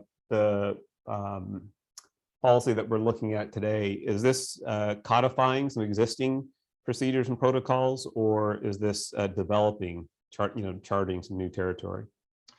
We started this process more than 2 years ago, and our goal was to exactly what you're saying, to codify it, because just in the situations that our patrol officers have been faced with in pursuits, we have needed different tactics in order to stop these pursuits. And I think this just gives us more guidelines and ultimately more options to our incident commanders to consider.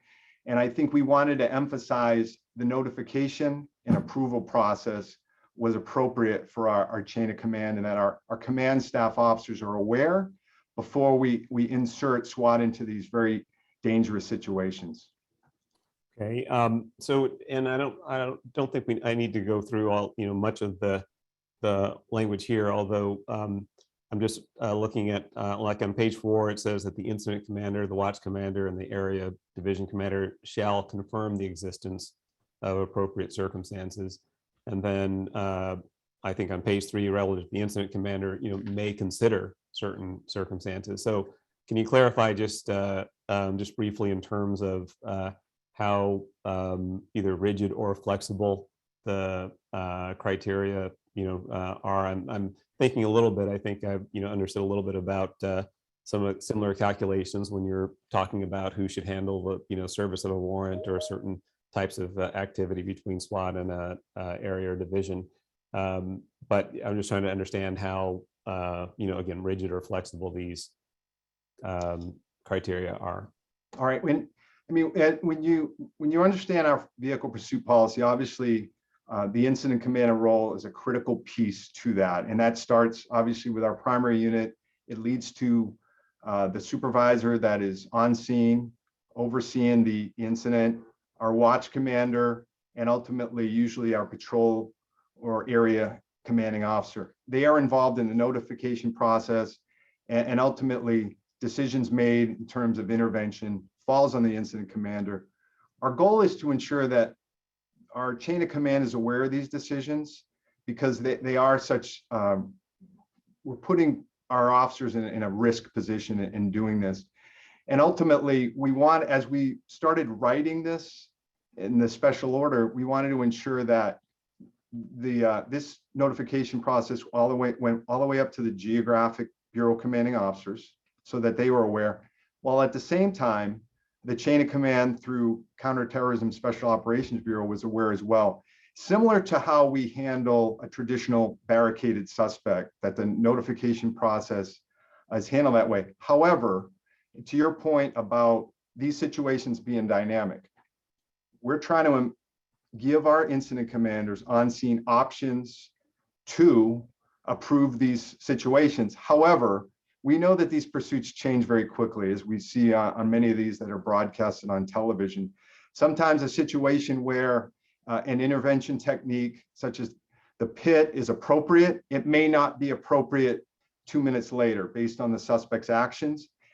It's our expectation that our incident commanders understand the policy, understand the decision-making, and that we support them with the resources they need.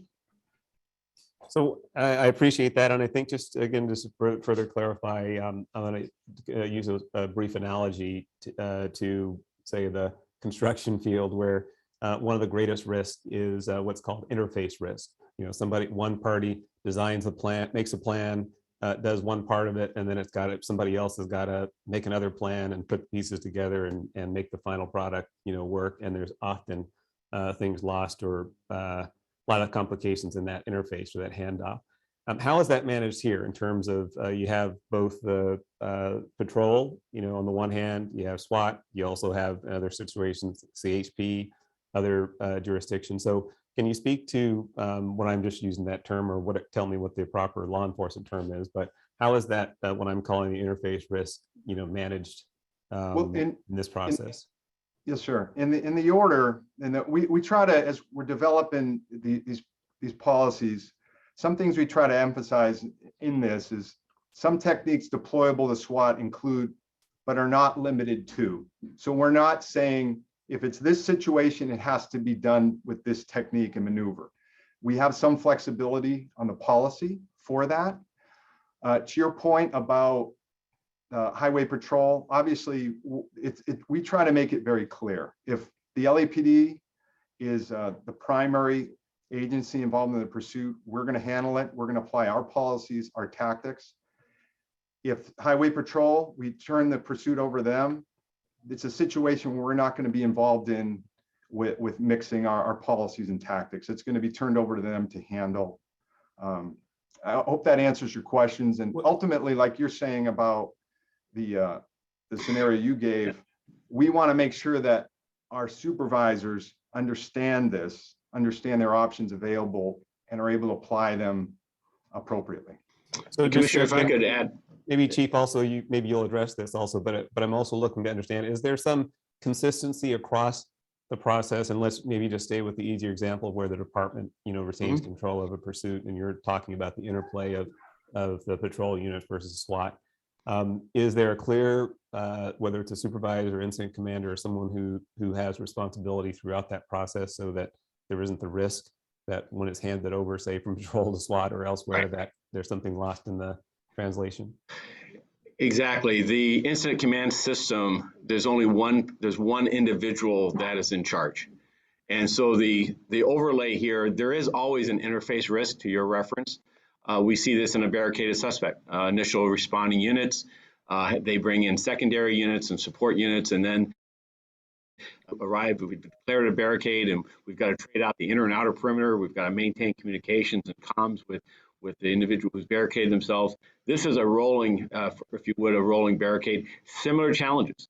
And yet, and the incident commander, this is written in the framework of the incident commander, watch commanders, captains, chain of command, are aware of the facts and circumstances, are situationally briefed, and then this provides the guidelines of how how this technique can be used when it's appropriate, and what those circumstances of appropriateness could be. And as Chief Kowalski indicated, those circumstances change on a dynamic fashion. They're not static. The conduct of the offender may escalate or de-escalate the situation where a vehicle interdiction by Metro is no longer warranted or justified. But we have seen on occasion, and we do see on the threat picture across this region and across America, is vehicle interdiction techniques that exceed the capacity of a patrol unit and pose significant risks of death or serious injuries to the immediate public, as well as to any engagement with the officers themselves. On the rarity, this is extreme. This is a far extreme of the balance test of the risk to public safety justifies the use of a continuation of a pursuit in an effort to contain and capture the individuals and his or her assaultive behavior and risk to public safety. And this is not the more traditional pursuit, which we balance of, the risk is such that the nature of the violation is we're going to track, or we're even going to discontinue the pursuit because the person's actions pose such a dangerousness. We have had instances where, for instance, officers are fired upon by an individual with handgun or weaponry, sometimes assault weapons. This is where armor, the use of a SWAT vehicle, can intercede, and this policy essentially codifies what has been in the toolkit, if you will, on a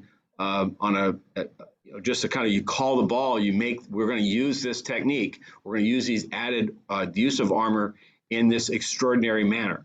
And then what will happen is, over time, the last 5 years that I'm aware of, there'd be questions. Well, what's the guidelines? What's the circumstances? What's the limits of that? This is meant to codify that. This is meant to formalize it, where this is, we can say, we've referenced this. If we've done it more than one time, twice, we look over 5 years and this has happened, say, 4 or 5 times, we need to have a policy that articulates it, calls out responsibilities, calls out the situations, and calls a framework in which it'll be evaluated. Both in as far as the appropriateness for application, but also in the aftermath. But let's be clear. I want to be really clear. the role of the incident commander, that's the person that's in charge as they decide to integrate other tactics and tools and resources.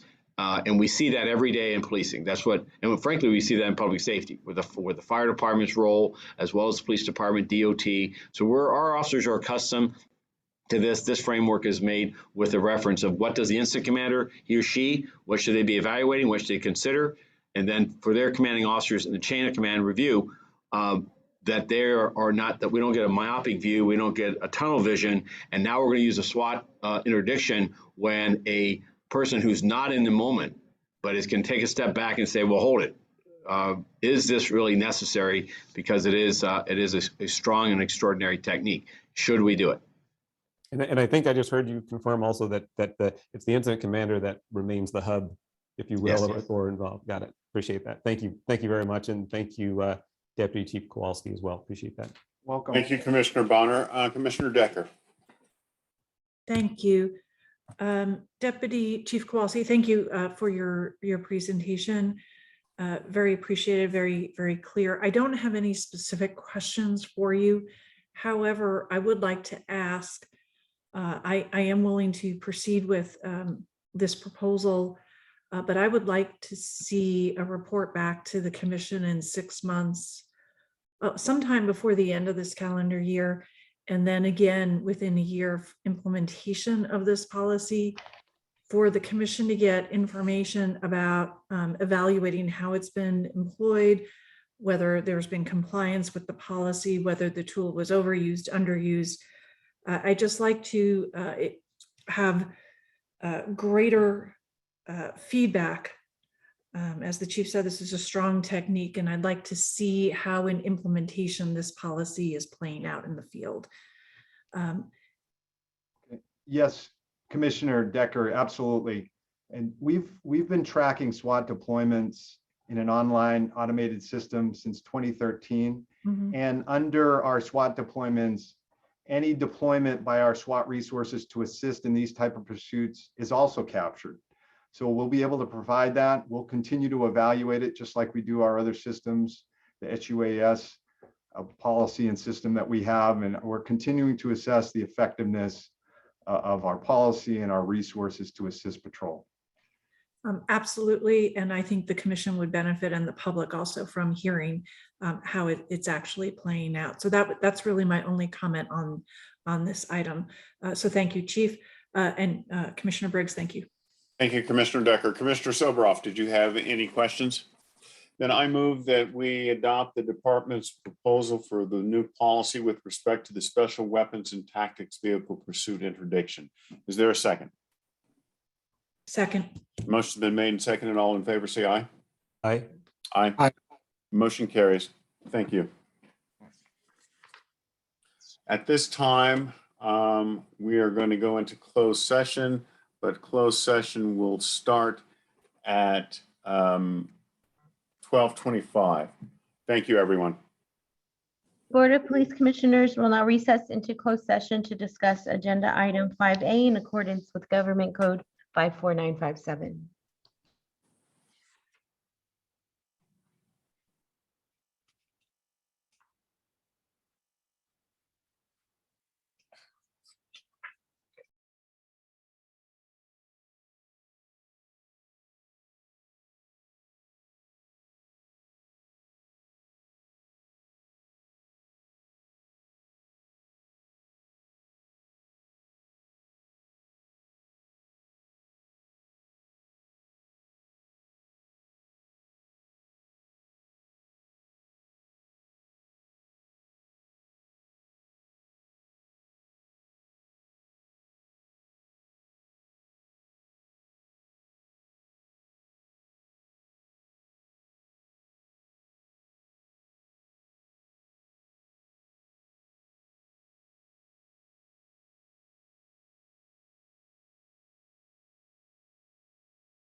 Board Secretary, just be a moment, sir. Thank you, Mr. T.